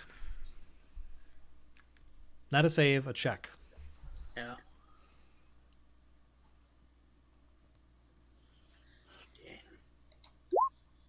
Oh! Damn. Okay. You, again, your hands seem to I pass. had advantage. Wait, I know how we can get you back. One of us has to get a spinning wheel and some clay and then start spinning a vase. We're not going to reenact ghosts. Or you just get one of those. You just get one of those puzzle boxes from the Cenobites. Oh, yeah. Shanes will come flying out of there. So I failed miserably, evidently. Yeah, you try to push back against her, and it seems to have no effect. And with that, he drops her into the water, and she sinks like a stone. I'm gonna dive in after her and Okay. see if I can do anything there. All right. You move into the water, and she's still unconscious and dropping rapidly, but you're able to move. Again, you feel no real resistance at all from the water, Okay. so you're actually able to catch up to her real easily. But she's slowly sinking, or not so slowly sinking, towards the bottom of this lake.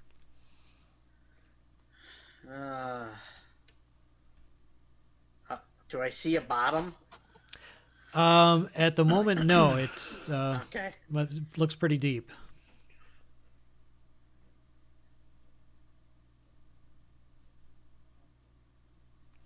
and she continues sinking.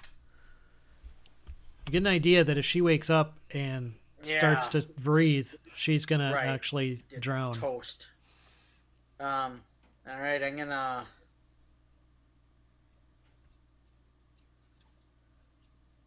Like.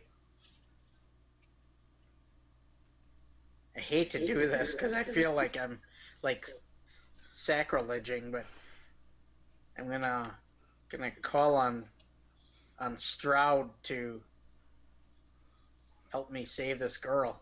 You're gonna call on Strahd? Yeah. I think he's like in control of this whole shit. So, I mean, I'm not having a connection with the Morning Lord. I can't heal myself or anything. So, Well, you haven't tried to do anything like that since you exited that, since you appeared on this beach. oh yeah, sure. When you call out to Strahd, though, you actually sense that you make some sort of contact with something, and you just hear kind of a low chuckle in the back of your mind. All right. Make an insight check. Okay. As you're kind of freaking out, trying to figure out what you might be able to do here, your mind suddenly goes to Rose and Thorn, who led you out of that realm. Mm-hmm. And you remember when you first met their ghosts, they tried to possess you. Yeah. Right.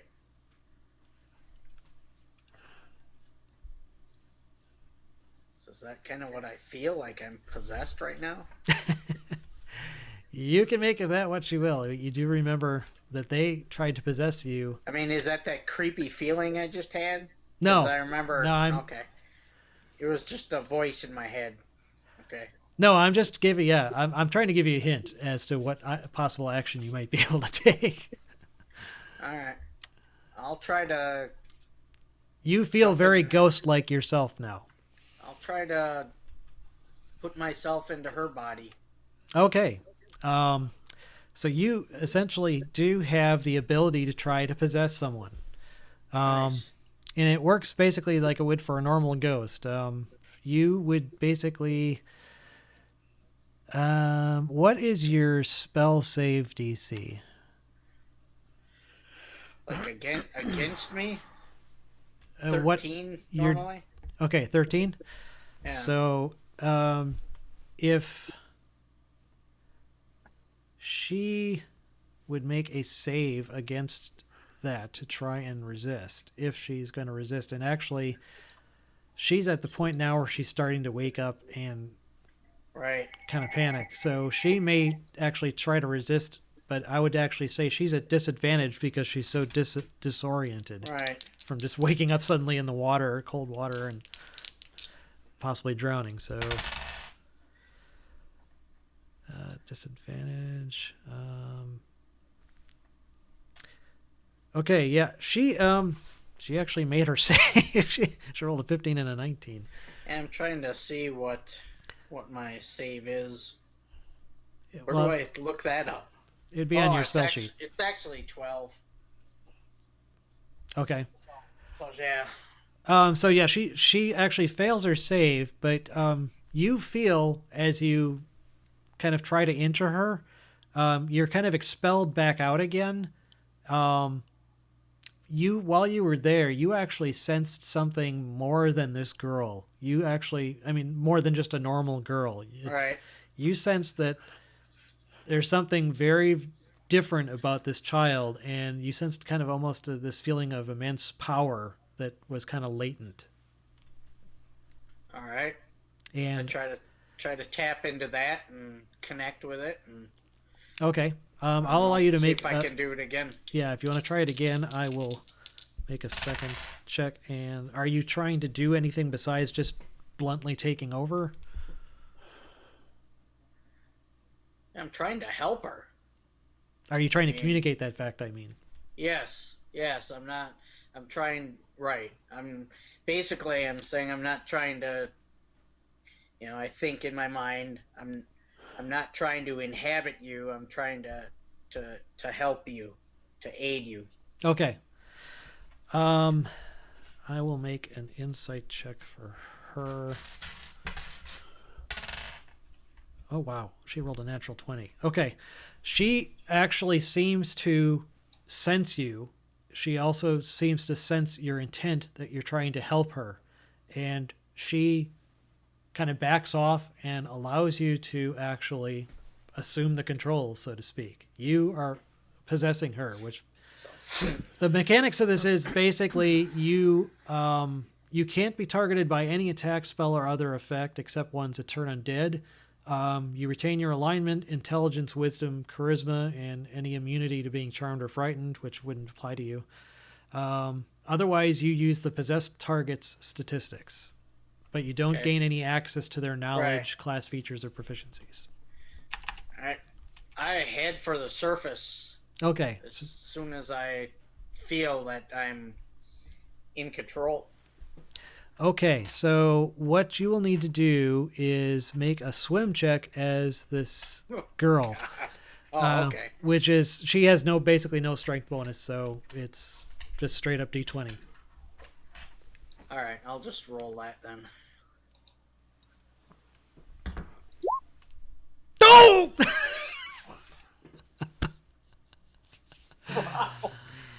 I don't think I'm used to this thing yet. Paul, could you roll for him, please? So hang on a second. Let me see if I got it. So. All right. I didn't do any better. I kind of felt I was not in control there. I feel like I want to take a breath, but I'm summoning up all my muster, and can I try it again? Yeah, let me just a second here. I want to see.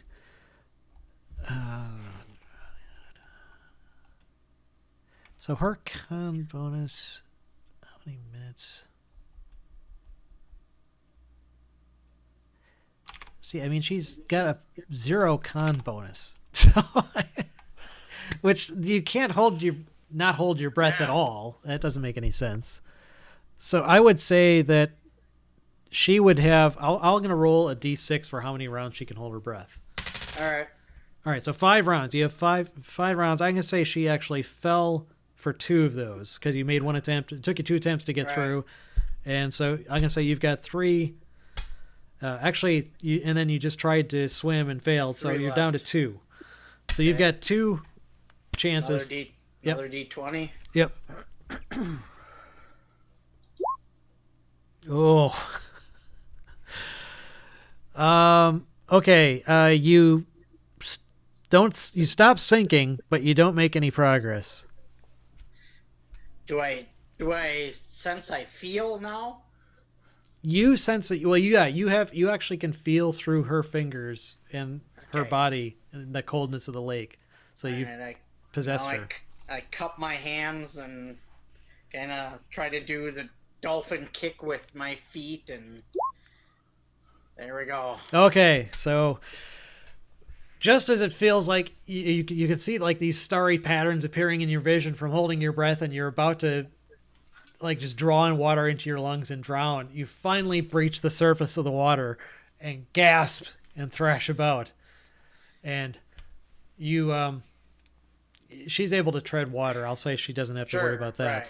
So she's treading water, but you feel very weak and tired out, and as your vision kind of clears now from the water, you sense the guy just standing there looking at you in the boat with his mouth hanging agape. So I yell, "What did you do?" He kind of blinks a few times. And do I sound like the girl now? Yeah, you actually shout that out in a girl's voice. And you can actually sense that the girl's consciousness is sharing her body with you, but you have control over it. So she's actually able to sense and hear the same things you are, but you are actually in direct control. And you shout with her voice. And he kind of looks down and he just turns away from you and sits down in the boat, and he starts rowing back to shore. Wow. do I get a sense that he was my father or something, or Yeah, you do. can Well, I communicate with her? if you try to, Yeah, I'm gonna try that. I'm like, I just think, who is this guy?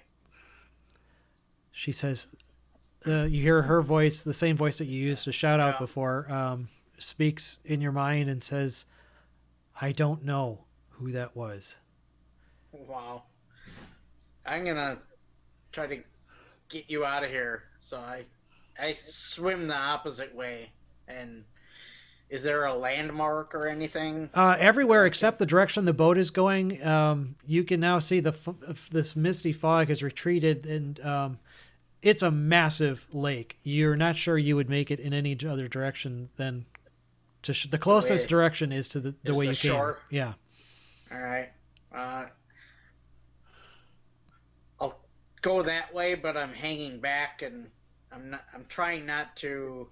I'm trying to stay away from this guy. Okay. Well, you aren't able to keep up with the boat in any case. Right. It'll take you quite a bit longer. And I'm just going to not belabor the swimming thing. Right. Make you make checks every 10 feet or something. I'll just say that he's able, long story short, he's able to reach the shore long before you do. Pulls the boat up, but he doesn't even bother to tie it. He just starts walking very fast up the beach. Excuse me. And away and out of sight. Okay. So, so I'm going to cut back to the group then. Yep. So you guys take a long rest at the winery and manage to regain all of your abilities and feel much more rested and less battered and bruised than you were. All right. If you offer to help out at the winery doing repairs while you wait, it's greatly accepted by Davian. But unless is there anything else that you needed to talk to him specifically about, or you just want to wait until the other Martikovs arrive? I'm only going to offer to help if we are allowed to do a shirtless montage.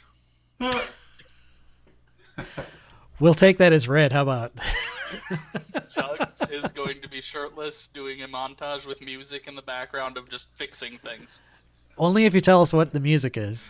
I haven't Benny Hill decided theme? yet. Yeah, I don't know what kind of music there would be in Barovia. Oh, I yes. think it should be the full Monty. Yeah, there we go. Oh, you sexy thing. All right. Apart from that, Too sexy for my shirt. yes.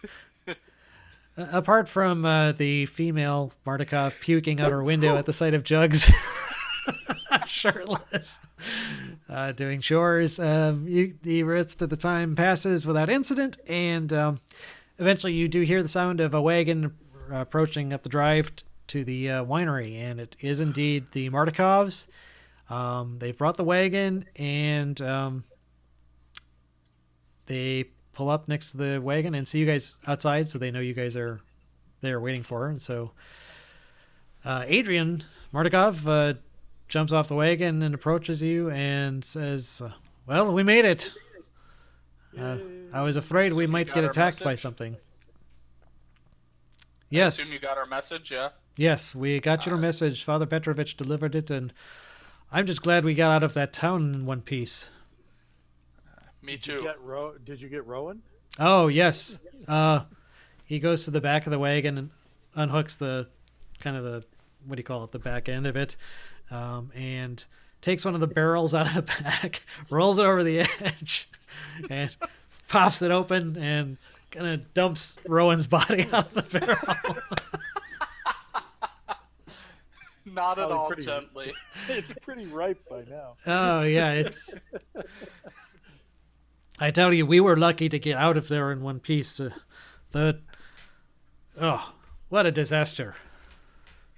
Well, thank you for your help in getting our friend back here.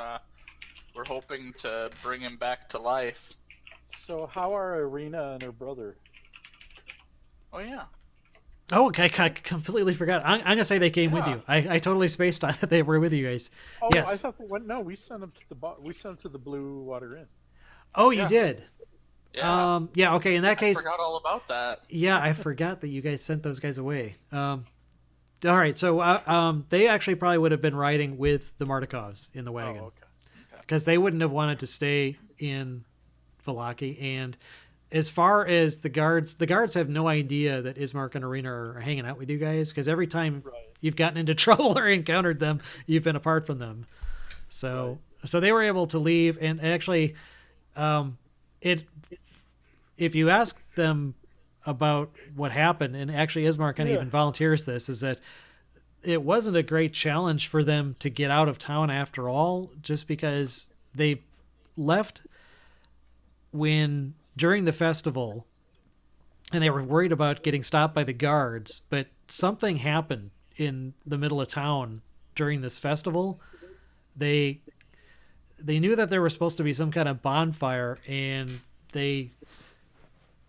I don't know, they heard some yelling or something, and then they saw they didn't see exactly what happened. All they saw was there was some kind of commotion in the center of town, and as they were going out, the guards from the guard post were summoned in to help crowd control, and they saw a horse go running past with one of the guards stripped of all his gear, tied behind it, being dragged. That's weird. And in that chaos, that's when they just took the hell off and got out of Vallaki. They have no idea what happened, but obviously something went berserk. Well, thankfully, we had nothing to do with that. You'll probably get blamed for it, though. As far as you know, we didn't do it. But they were able to. They made the trip without being ambushed or anything. So they have Rowan's body, and Davian talks to them about the whole delivery, making the next delivery to Krezk, and they're more than happy to. They just want to recover a little bit, just from being on the road, and at least get a meal in before they go, which would probably mean leaving the next day. Actually, if you took a long rest, that's actually an hour, or that's actually 8 hours. So Yeah. They would have probably arrived while we were resting. Actually, yeah. Well, But they would probably want a long rest too, wouldn't they?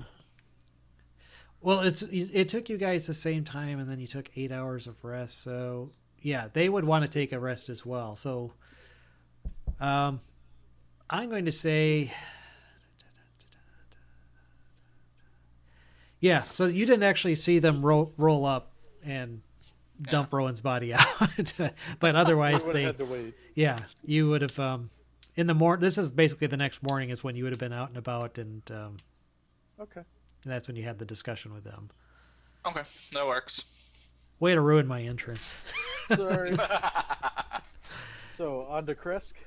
Yeah, so they're rested. Yeah, they're able to depart right away in the morning if you guys want. So Okay. Yeah, we'll so help load up the wagon. And Yeah. So what are we doing with Arena and her brother? Are they coming with us, or are they staying behind? yeah, they'll stick with you guys if that's okay. That's fine.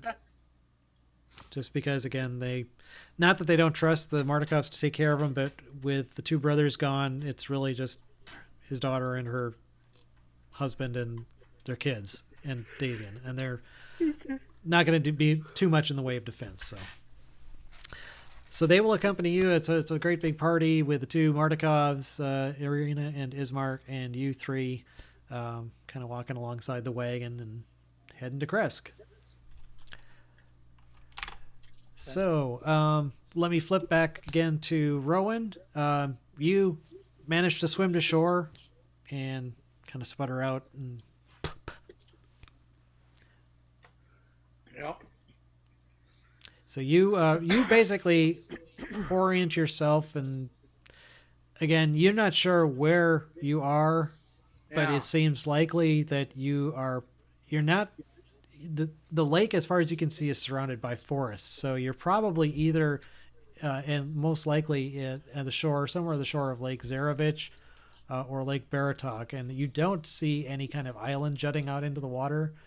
Yeah, and that's a pretty small lake.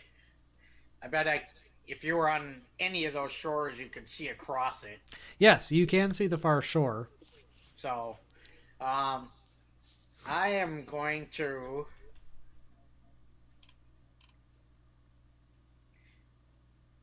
ask her, in my head, basically try to communicate. Should I follow these footprints? She says, yeah, and if you look down, you actually see a new set of tracks leading away from the water.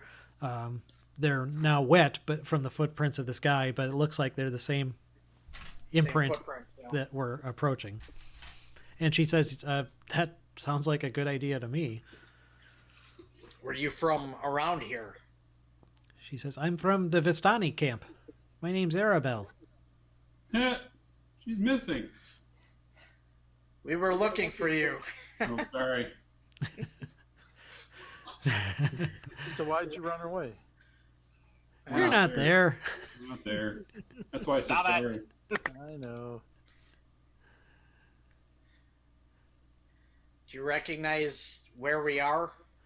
She says, she looks around a little bit, and you see, like I said, she looks along the shoreline and across the lake. And actually, just as a point of interest, across the lake, you see something moving, and it looks like it's an enormous elk Wow, okay.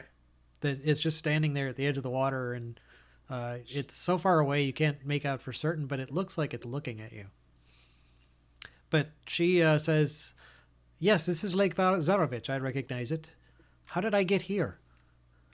I was walking along through the woods, and suddenly something hit me from behind, and then I wake up and I'm underwater, and there's a strange man in the boat that rowed away from us. I think that man captured you. Who is he? I've never seen him before. I don't know. I'm not from here. But I was at your camp. So I know where that is if I can find my bearings. She points, basically, she indicates that you are probably right here, actually. So we're like kind of outside of Valaki. Yes, to the north of Valaki. And if I remember correct, they would have been like right around here. Yeah, on the west side of town. Just the road Yeah. to their encampment is just. All right, I'm gonna let me try to get you home. So I I think I'm kinda ready to go try- home. try to not walk right down the road or whatever, but stay towards the outskirts of the woods and try to head in that general direction. I told her that there's a lot of people looking for you right now. How long have So- I been gone? Probably like 2 days now. Oh my. Well, that's no wonder I'm hungry. Yes, let's go back to the camp. I know the way, and I actually probably know a few shortcuts that we could take if you. How are you able to take over my body? By the way, you notice that she actually doesn't seem like terrified like a normal Right. girl of her age would be, or even really that surprised. Just more curious, and she speaks with a interestingly adult vocabulary. Intellect, yeah. Well, I'm not positive, but I believe I have died. And my soul, for some reason, has not been able to pass out of this light forsaken Barovia and go to my afterlife. So That is so fascinating. My uncle Aragal says that some of the people of Barovia have no souls, and that they just die. When they die, they're just gone. They poof. They stop existing. Well, I saw many that did exist in another realm, which I don't know where or how I came to be there, but somehow I was guided out of there, and that's when I happened upon the lake, but I still couldn't interact physically with the lake. I was basically walking right on top of the water. I walked right through the boat. I saw you from the inside of the burlap sack that you were tied in. And then when he threw you in the water, I basically tried to summon up as much as I can, and basically I took over your body. So your soul and my soul are intertwined right now in your physical form. All right. Well, that again, you don't sense a fear of that. It's just more kind of like something cool Wonder. and new and Yeah. exciting for her. I mean, she's obviously an explorer and independently minded, so this just seems like it's something new and exciting. So it's very good. I'll And let then- you drive for a while. And I, try to guide back there, and I'm like, you have a lot of people worried. You really worry a lot of people when you run off like that. And No. now you can see what bad things can happen. I don't mean to make people worry, but bad things happen every day. Yes, they seem to around here. Yes, they do. Okay, so you head back towards the Velaki camp. I'm going to cross-cut back to the rest of the group now, who are on their way to Krezk. So you guys... Oh, what did I just do here? Get this map up. So again, you guys make your way back to the crossroads, the Raven River crossroads up here. And let's see, you. Yeah, so you see a weather-worn signpost next to the road. The three arms of the sign point in three branches of the road. The arm pointing north reads Krezk, and through the woods you can see an arching stone bridge spanning a river. The arm pointing east reads Velaki, and the road slopes up gradually in that direction. The arm pointing southwest reads A Wizard of Wines. The road slopes gently downward in that direction. So you guys take the road leading towards Krezk, I assume, crossing the stone bridge. Again, the road is heavily forested in this area, and it's about, let's see, probably a mile and a half further to get to Krezk. While you're walking, why don't you all make perception checks? Oh, what happened here? What happened there? Jugs just ballooned into enormous size. Yeah, Jugs just got. Did you change your resolution? Can't hear you. Your audio's off. Nope. There we go. I must have changed it. I was just Oh looking yeah, at I can the only see setting. in widescreen now. Yeah. Oh. Let me go with a smaller resolution. Eh. Is that better? Whoa! There I'm we go. trying to fix it. Okay. But now you're not 16 by 9, so that's okay. Yeah. I don't know. I must have clicked something. I was looking at the settings. So what am I rolling? Sorry. Yeah, sorry. Everyone make a perception check, except for Rowan, obviously. Hang on, I got logged out somehow when you blew up. Logged out. What? Yeah, I'm relogging in. Oh, it looks like you're logged in. Still. I just relogged in. Most actors are totally proud of every production they've appeared in, from the big budget block. I hate it when you're surfing the web and stuff pops up. Busted! So who was that? I'm looking for co-op games for me and my daughter to play, and it's like, what the hell is this? Anyway, Have you ever heard of Plants vs. Zombies Garden Warfare? Okay, so I'm back in. What do I roll? I was having you guys make perception checks. Okay, thank you. Okay, so Clytus... Whoa, big bounce. Yeah, Clytus is just not paying any attention at all, looking into his sharpening his axe or something like that as they walk along. Actually, maybe talking to Ismark and Arena because they failed too. But Adrin and Jugs, you guys notice that off to the side, as you're starting to draw near this town, in the foliage off to the side of the road, you notice a figure crouching. And as the cart draws even with it, it jumps out of the bushes and runs screaming towards the wagon. So you guys are not surprised. Everyone else is. I'm going to roll initiative. It's a small humanoid form, bigger than a child, but not quite adult size. So, Do you want to go on a screen with our characters on it? Oh, well, you guys are on the screen, actually. Are we? We are? Should be off to the right. Oh, Oh. yes, we are. Oh, okay. Then I can click on my character there. Well, Perfect. actually, well, don't move your characters over there. I was going to say, We're You know- rather Godzilla size. why don't I move us just- over? I'll just move us over to our general. Let's Hadron, jeez. Where's my I tell you. green field? I'm just going to go to my general purpose grass thing. I have the worst initiative rolls. Not as bad as that. That one's still in there. But I forgot to click on my token. It's okay. He was surprised anyway. I was surprised. I Oh, didn't see Rowan's that. not there. I have to make the minimum rolls to make up for Paul's maximum constant rolls. Someone's got to do it. Someone's got to pay Karma's fee.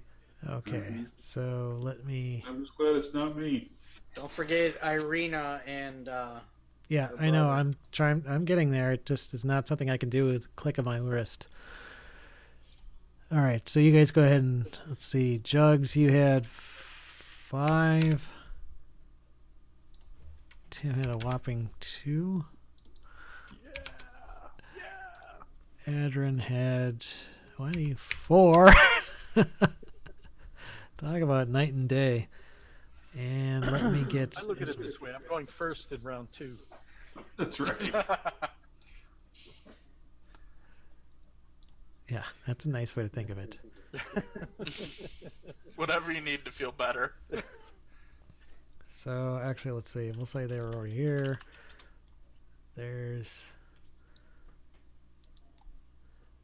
We'll just say this road doesn't actually branch off. Or wait, we could maybe do that. Wasn't there a spot on that map? Hang on. Yeah, there is a spot. So, well, no, there isn't. Okay, so never mind. That road doesn't. That branch down to the south doesn't exist. But let's just say that's where the person comes from. I just got to find a random guy here. Hang on. My tokens.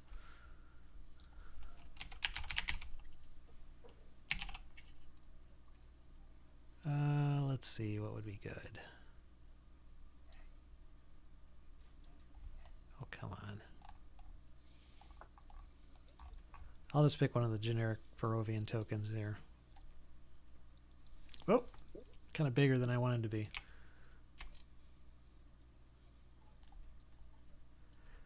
Okay, so this figure comes running out, and it looks like it's a humanoid, probably actually about 13 years old boy. And he's just shrieking, and he's actually got a big stick he's wielding like a club. And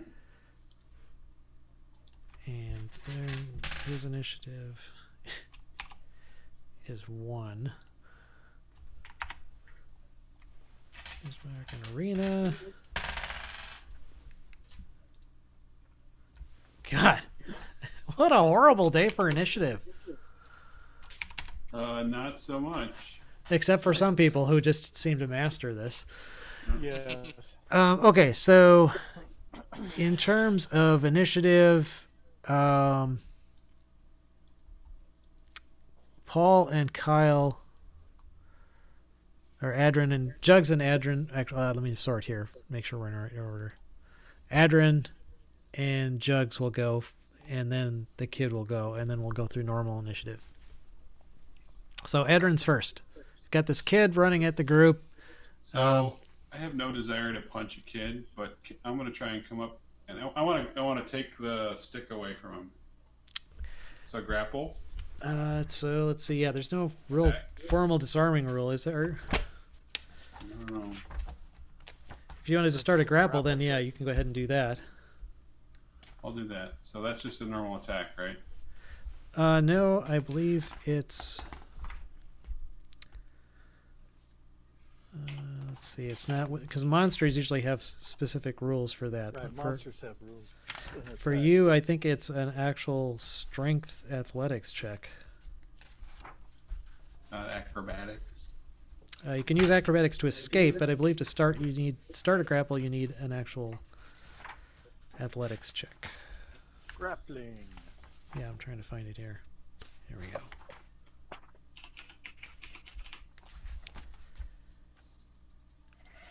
It's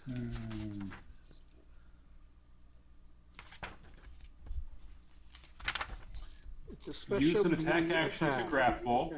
Use attack action to grapple. The target size must be no more than one size larger than you, and you must be within reach. I'm using one free hand. Target Strength may check. Yep. Contested by the target's strength or acrobatics. Yep. And So it's an attack action. yeah, that's the type of action. So you make a strength athletics check, contested by. It takes one of your attacks. Well, no, it is. It's No, an takes one of action. your attack actions. You only get one action, and it's this. Well, no, it says in there. It specifically says it takes one of your attack actions. Oh. Nope. Oh, yeah. So So it's if you instead have of an two it's attacks, instead of a you can normal grapple attack roll. and attack. Yep. Yeah, if you're able to make multiple attacks with the attack action, this attack replaces one of them. One of them. Yep. Okay. Cool. So So then what do I roll here? I have to roll athletics or just strength? strength athletics. If you've got athletics, you would apply your proficiency bonus basically to your strength. Well, I don't have that, so I just roll strength. Yep. Okay. So I doubt very. Oh wow. He actually rolled a 17, but he's got his +0 strength, so you still beat him. So you grab him. You've got him grappled now, and Okay. That's it. all right. So Well, is there I'd like to just pull the stick out of his hand. Is there any rule there that says I want to pull the stick out? Pull the stick right out of his ass. I would say that. There is a disarm roll in the DMG, All right. Let me find that. page 271. Thank you.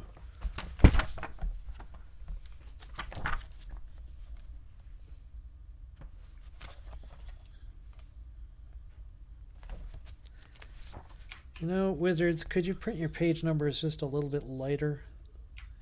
Oh, it's the same as a grapple check.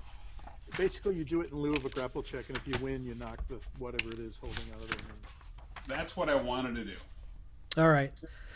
And If the attacker is holding the item with two or more hands, then you do it at a disadvantage. okay, yes, he is holding with two hands. So, what, Paul? I know you sometimes make multiple attacks, but what actually specifically grants you those multiple attacks? Are they bonus actions, or how does that work? It's just part of being a monk, and then there's the key. So I get 2 attacks as my normal attack action because of my level. Okay. And then at the key point, I get extra attacks from flurry of blows. So I get 4 attacks in a given round. Okay, so if you wanted to use that other attack then to try and disarm him, Yeah. okay, go for that. But you would be at disadvantage because he's holding onto it with two hands. Okay, he would make. Oh, okay. That time he rolled a 3, so you just pluck that stick right out of his hand and Okay. kind of hold it high above his head.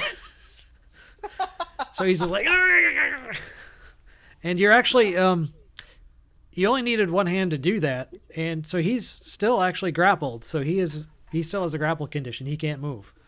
Okay, cool.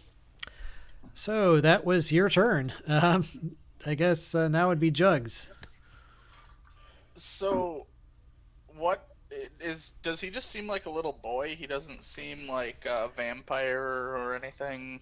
Yeah, he looks like a 13-year-old boy. He doesn't appear overly pale. He looks a little bit skinny and very dirty and a bit malnourished and kind of scroungy looking, but He's gone native. yeah, it's hard to say. His eyes just kind of have a wild look in him, and he seems to be shouting gibberish.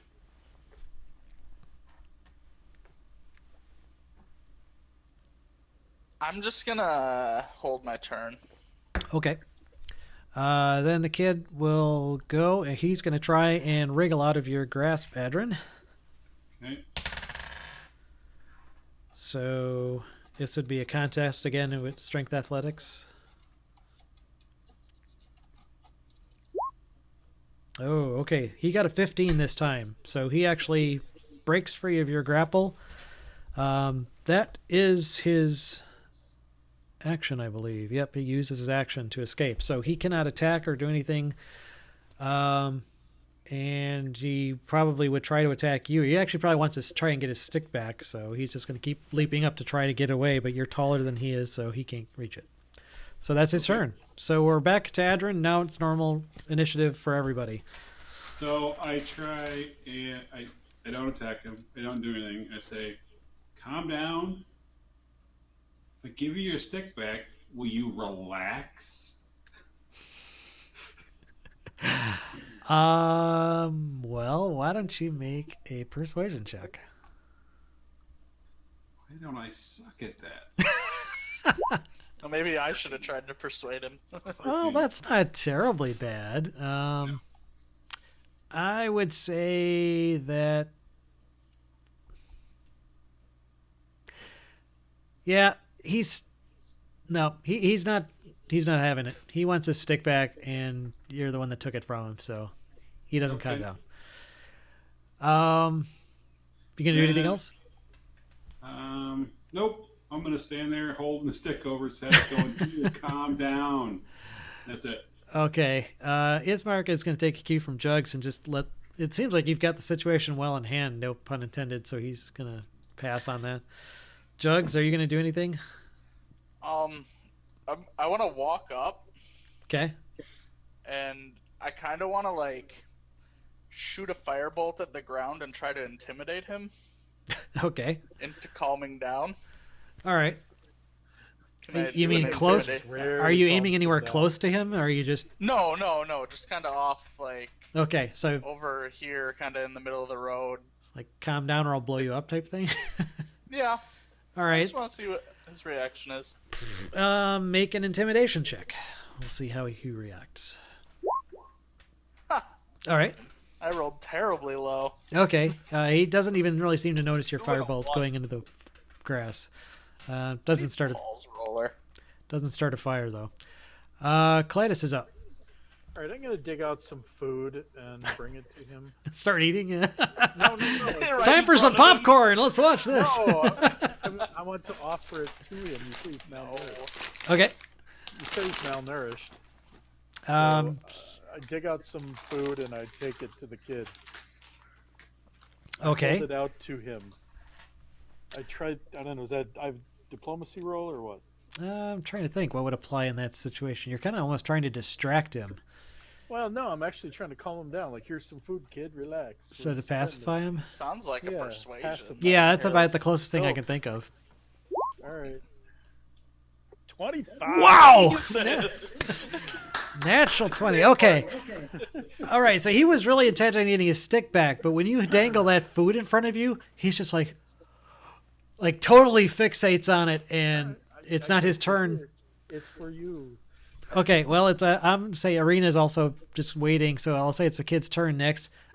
He like grabs the food and just like sits down on the road and just starts stuffing his face with it.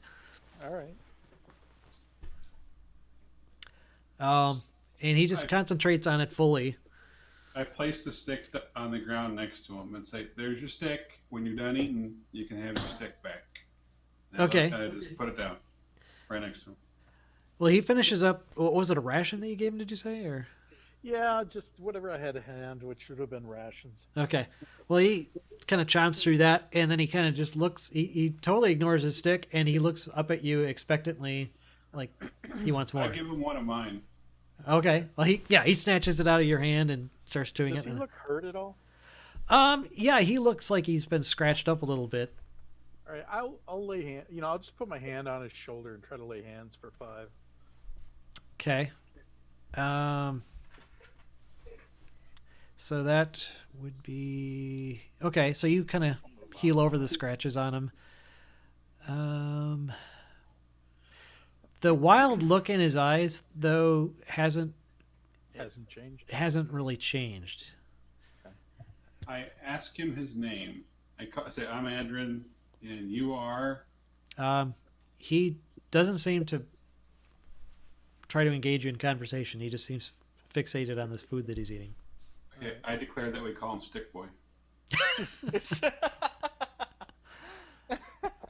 or we call him Lord of the Flies. Lord of the Flies is okay. Oh, it's been so long since I read that. Piggy, he's Piggy. Yeah, Piggy. Anyway, after he gets done with the food, it's I would say if you guys could make an insight check.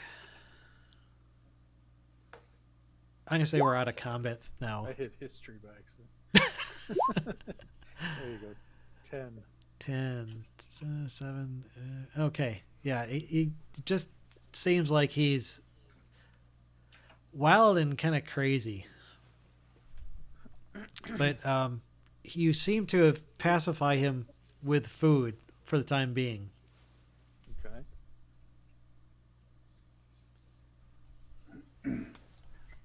What is he wearing? He's wearing actually standard Barovian clothing, like you would see on typical Barovian residents, but it's very torn and dirty. We don't see any like gems or jewels or anything that he would have on him that would. You notice no jewelry or any kind of decoration, Okay. decorative items, really. All right. He is missing one shoe. All right, I try to get in his field of view, and I point to myself, and I'm like, Clytus. And then I point to Adrin, and I'm like, Adrin. And then I kind of go to him, like, you? He just kind of looks at you uncomprehendingly. All right. So we Oh, go ahead. okay, go ahead. I was gonna say we have a dead friend that we kind of want to bring back. I don't know if we want to just sit here and play with Stick Boy all day. Well, we're on. What's the name of the village we're on our way to? Krezk is the name of the Krezk. village. I say Krez, and see if he reacts to that at all.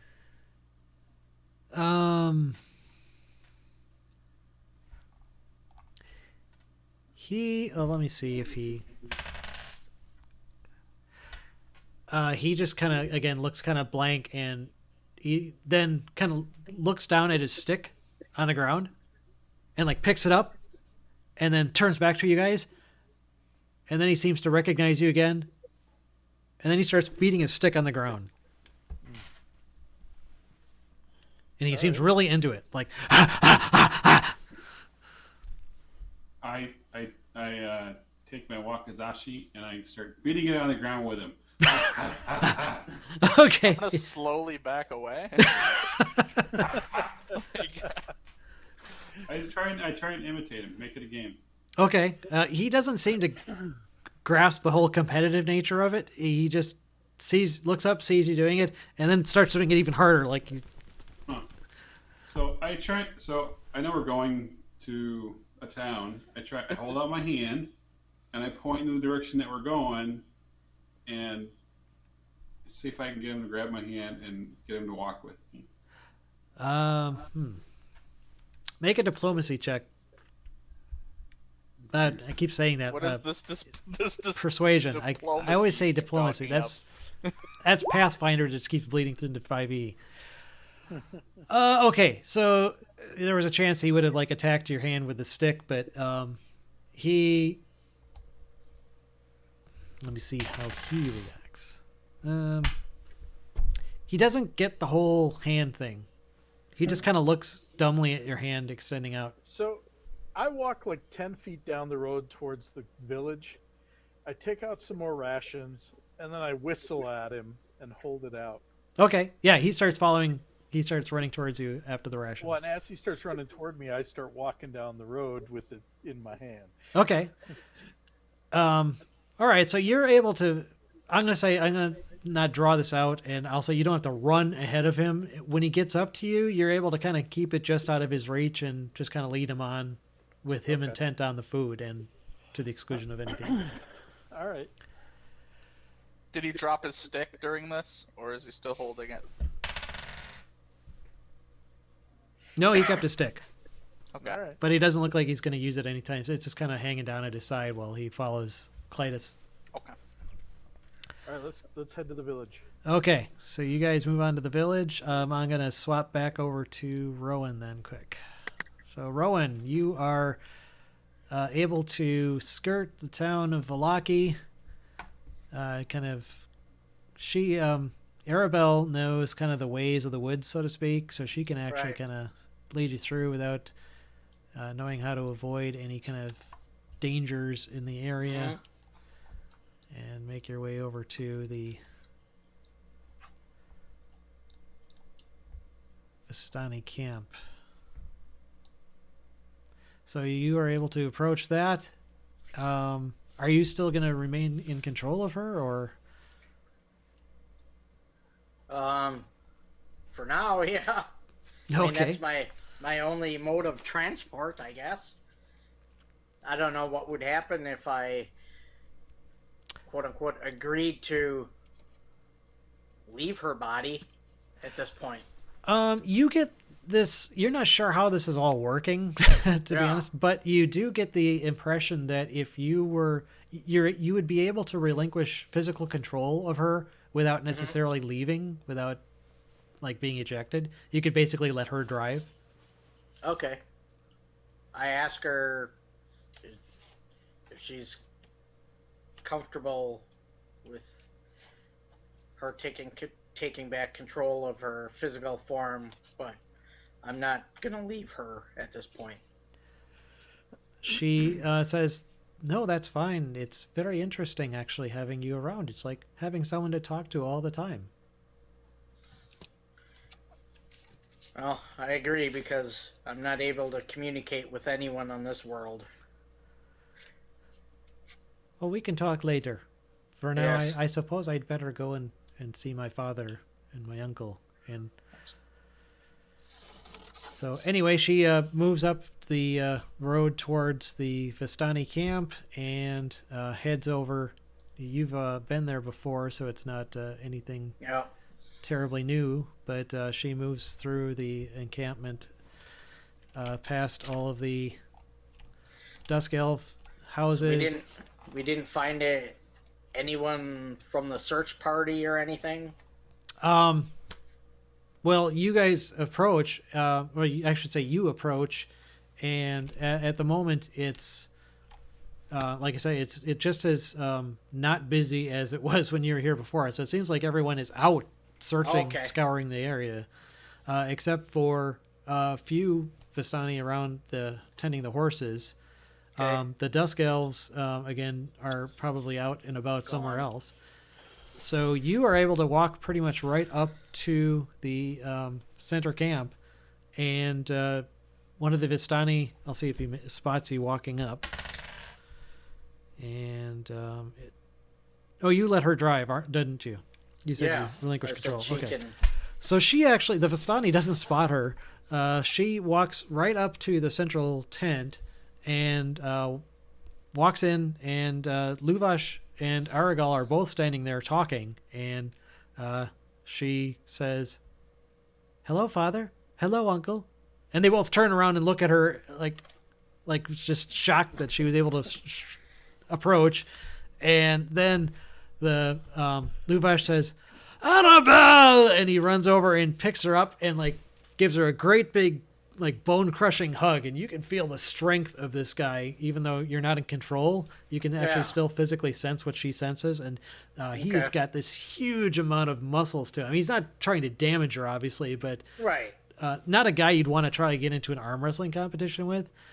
He like swings her around in this bone crushing hug, and then he sets her down, and he says, his expression changes from joy to one of anger, and he says, "Where the hell were you? We were worried to death." I wish I could have you roleplay this almost, but she goes into some. I can. I mean, Well, that's okay. I don't want to belabor the NPCs Right. talking to each other, but she says that she was just off playing and she lost track of time, and then she doesn't say anything about waking up in a lake. She says, I've got wet, fell into the lake. It got a little bit wet, but I'm back now, and everything will be fine."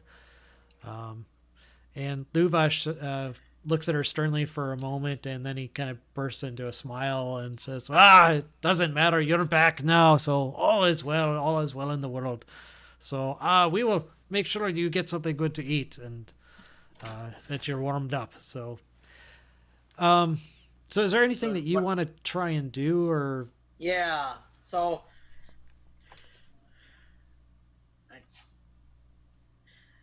I guess what I want to try to do is, when she's sleeping, I'd like to basically take over her body again and go talk to Luvash as me. Okay. Well, we can fast forward to that point. Yeah. She's he actually leads her out of the tent and to one of the wagons, which is apparently the family wagon, Luvash's own wagon. Inside, it's got lots of bedclothes and place to sleep and various supplies and everything that they actually live in the wagons themselves. Sure. So and there's one small bedding area that's specifically for Arabelle. So she tucks herself into that after being fed and cleaned up and dried and had new clothes on. So at that point, they let her sleep, and Luvash leaves her to it. So you're there. Arabelle, you sense, is starting to get drowsy, and she says, "It's been a very long day. But what is your name? I never asked." My name is Rowan. "Rowan. It was very interesting to meet you, Rowan. Maybe we can talk some more tomorrow." And with that, her voice trails off in her head. All right. Yep. After I feel she's comfortably asleep, I try to, take physical control again. All right. Yeah, you're able to do so without any contest whatsoever. And without her waking up. I just kind of test it first. I sit up maybe and see if she awakens, and I'm hoping she doesn't. Yeah, it seems like that this kind of movement at any rate doesn't seem to awaken her. All right. So, I mean, I don't know where her father would be at this point. But I go maybe in that tent again and try to find him. Okay. So you approach the tent, and as you approach, there's multiple Vistanis now kind of running off into the woods. Or not running off, but going off in the woods and being, they're basically trying to find and recall the search parties now that Arabelle's back. But they, some of them spot you walking out, and they kind of smile at you and wave like they're, "Hey, Arabelle's back, cool." But you, as you approach back as her, she would. You approach the central tent, and you hear, you do hear Luvash's and Aragal's voice coming from within. So I kind of peek my head in and I say, can I talk to you? They break off from their discussion, whatever discussion they were having, and Luvash looks at you. "Arabelle, you should be sleeping." I didn't tell you the whole thing. What? What didn't you tell me? So I come in and kind of secure the flap or whatever, sit down, and then Luvash kicks out the bunch of Vistani drunks that are laying around. So you have the tent to yourself now. And So- Aragel's still there. And so I basically say this might be hard for you to understand right now, but Arabelle is actually sleeping, and I am Rowan from the party that you gave aid to the other day. He blinks a couple times and says, "What are you talking about? You're having a dream. Let's get you back to bed." No, I know I sound like her, but you gave, my friends and I aid. We went back to Valaki. We'd gotten an altercation with some vampire spawn. I actually died. My soul didn't go up to the Morning Lord like I expected to. I was on this plane of mist, and some children that I helped back in the city of Barovia actually guided me out of these mists and onto a beach. And I saw Arabelle tied up inside of a burlap sack on some fisherman's boat in the middle of this lake.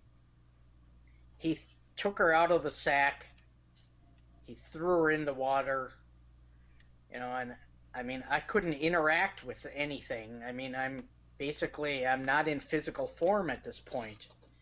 So I couldn't save her physically, and I tried with all my might, and I basically entered her body. So she's still here. She's sleeping right now. And in fact, we had a pretty good conversation on the walk back here. But I just felt you had to know because, this very large man, took your child out of the woods. And she didn't want to tell you the whole story. But I felt you should know that. And one of the... At that, he interrupts you and says, "Enough! I've heard enough. Yes, you had a very creative storytelling mind, my young child. And yes, you've been gone, and I was worried about you. But you must not take your flights of fancy to impugning others or putting them in danger, trying to set some person up that who knows what. In any case, go back to bed. You'll feel better in the morning, and please, no more stories." I'm trying to see if I can recall something that we spoke about. I say to him, "We walked in when you were whipping that boy." At that, he blinks a couple times, and Aragal kind of looks at you closely and says, "You said your name was Rowan?" Yes. And Luvash says, "Shut up! You Rowan- keep on encouraging her imagination. Someday this is going to be worse than her just disappearing for a few days. She'll get herself into some situation where she can't get herself out of. This is enough. Off the bed. Come on." He reaches over, grabs you physically by the arm. You're absolutely no condition to resist in any way whatsoever in a child's body. He physically drags you over to the wagon. At this, actually, you sense Arabelle. Anger. Yeah. No, not anger. You just kind of sense confusion. She's like stirring from whatever sleep she was in. It's just in time for Luvash to physically toss you into the wagon hard enough to actually make it rock on its frame. And he slams the door shut, and you hear a latch click on the outside. Okay. I tried. And Arabelle says, "What happened?" I'm going to cut back to the others now. Yep. So you guys are approaching the village of Krezk. And let me get you over to that map. You're leading this kind of wild-eyed boy with you with a meat stick, apparently. And I bet you I need to get your guys' token ready, too.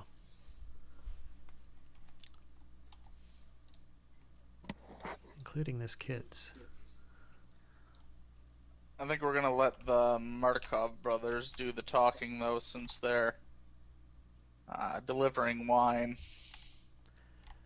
Okay, I guess this map is too big to really need tokens. So you guys come rolling up with the Mardikovs and approaching the village of Krezk.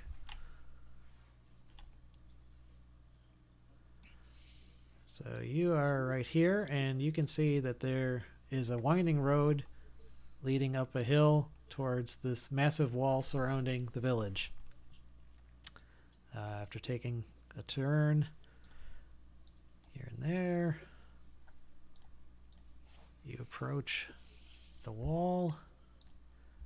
Oh, I bet you there's a description here. Hang on.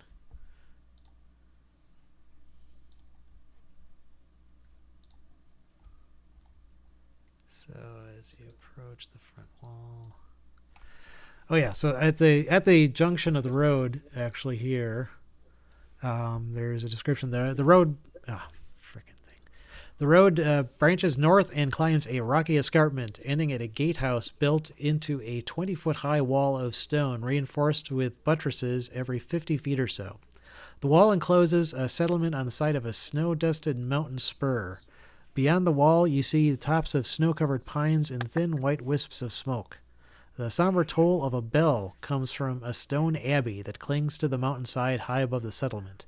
The steady chime is inviting, a welcome change from the deathly silence and oppressive fog to which you've grown accustomed. It is hard to tell at this distance, but there seems to be a switchback road clinging to the cliffs that lead up from the walled settlement to the abbey. So you guys are approaching this gate.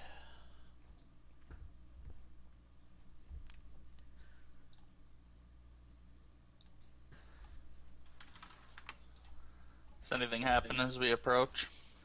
Not really. Let's see. There's another description as you approach that. The air grows colder as you approach the walled settlement. 2 square towers with peaked roofs flank a stone archway into which is set a pair of 12-foot-tall, iron-bound wooden doors.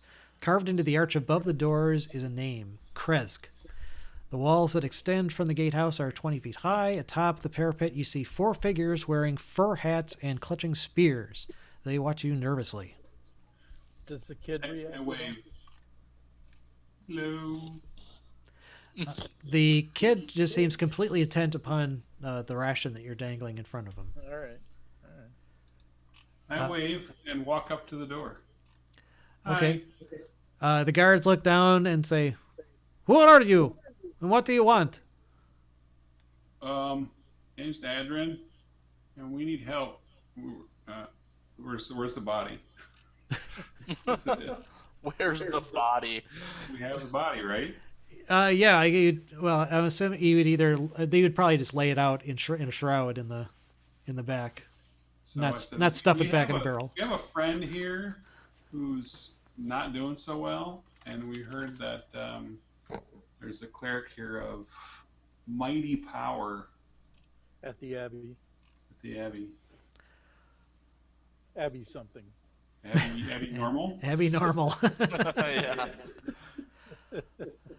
Oh, well, no one goes to the Abbey these days, but we have enough troubles of our own here in town. We don't need any more.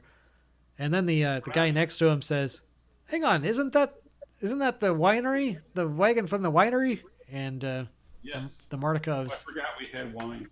I was Oh! trying to let them talk. Why didn't you say so? Oh, We got wine. we've been waiting for wine forever. Open the gates, let them in. And you hear some people go, a couple of the guards break off, and you hear some winches turning, and the gates start to slowly open up. And then one of the other guards kind of squints down at the kid who's in front of you and says, Hey, isn't that Ilya? Who's Ilya? Ilya, that's the son of the burgomaster. Oh, we found him in the woods wandering. We thought we'd bring him here. Quick! So he comes, actually, you see him come running down, and the two guards that open up the door look out and now spot this kid, and they all kind of run towards him. Jeez. I tried to distract him by turning him so that he's looking away from them with the food out in front of me. Okay, yeah, so that actually works. His eyes just follow the food, and the four guards come running up behind him. They're not just like running, but running at him, and they leap on top of him, like, complete monkey pile on top of this kid, grappling him to the ground, and he just starts yelling and screaming. "Ah, ah, ah, ah," and one of the guards pulls out basically like a nightstick and goes, whoosh, hits him on top of the head. Hey, Whoa! I said, what the hell is this? Knocks He's him a little unconscious. kid. And they pull it up. Where did you find him? Who's wandering in the woods? Why are you whacking a kid on the head? Because he tried to kill the burgomaster. How old is he? 13? Well, you go around whacking 13-year-old kids. He doesn't know what the hell is going on. He couldn't even talk. Neither can the burgomaster after he tried to bite his throat out. Well, seriously, we gave him some rations. We let him all the way here. You didn't have to smack him on the head. What's wrong with you people? He's stronger than he looks. Look, we need to get him to the burgomaster, but first we have to find some way to secure him. With a rope? He's not terribly strong. Yes, we've got it. We'll take care of this. You bring the wine into town, and we'll deal. Hold on there, Buckaroo. Buckaroo. Buckaroo. What are you gonna do to this kid? We're going to secure him and make sure that he won't escape, and then we are going to get the burgomaster and let him decide how to handle this, because this is above my pay grade. Well, the kid better not be hurt. After what he did to the burgomaster, I wasn't going to take any chances. How did he not attack you? We talked to him and offered him food. I took We're his stick away. dicks. Took his stick away. It's called not being a dick.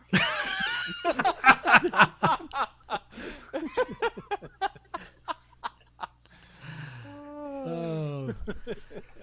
Okay, well, yeah. So the gates are open and they let you guys inside. They find some rope, tie the kid up, and kind of carry. All right, I'm all like, hey. The guard just kind of like rolls his eyes and says, "Yeah, okay." Can I offer to carry the kid wherever we need to take him? They tie him up. Sure, if you want, we'll be taking him to the burgomaster's burgomaster's residence. I don't know. I want to make sure the kid's okay. I'm Okay. willing to do that. Okay. Sure, you can walk with us. That's no problem. So I think this is where I'm going to call the end of the session. It seems like a good stopping point as you guys are entering Barovia with the tied up kid, and everyone seems overjoyed. But the Mardikovs are much more popular than you are. You're not criticizing people and so on and so forth. But they're very happy. They've been without wine for who knows how long. So everyone kind of just ignores you guys and pays attention to the Mardikovs, who start rolling barrels off the wagon, and otherwise, four of the guards accompany you guys towards into the village. I'm gonna help the Mardikovs. They just don't know that we saved the winery yet. Yeah. Yeah. No, they have no idea. All right, so Jugs, you're going to stick by the wagon, and the rest of you guys are going to head into town. Well, the other two. Ismark and Arena will go with you guys to the... I think I'll stick in the wagon. Or are Ismark and Arena going into town? Yes, with Oh, everyone then I'll else. go there. I assumed they were staying behind. Nope, they're the going. Mardikovs. Okay, They're then going I'll to go stick with the them. group. Okay. Okay, so we'll end it there then, with the group proceeding with to the Burgomaster of Krezk with his tied up, wild-eyed son, who's actually unconscious now. So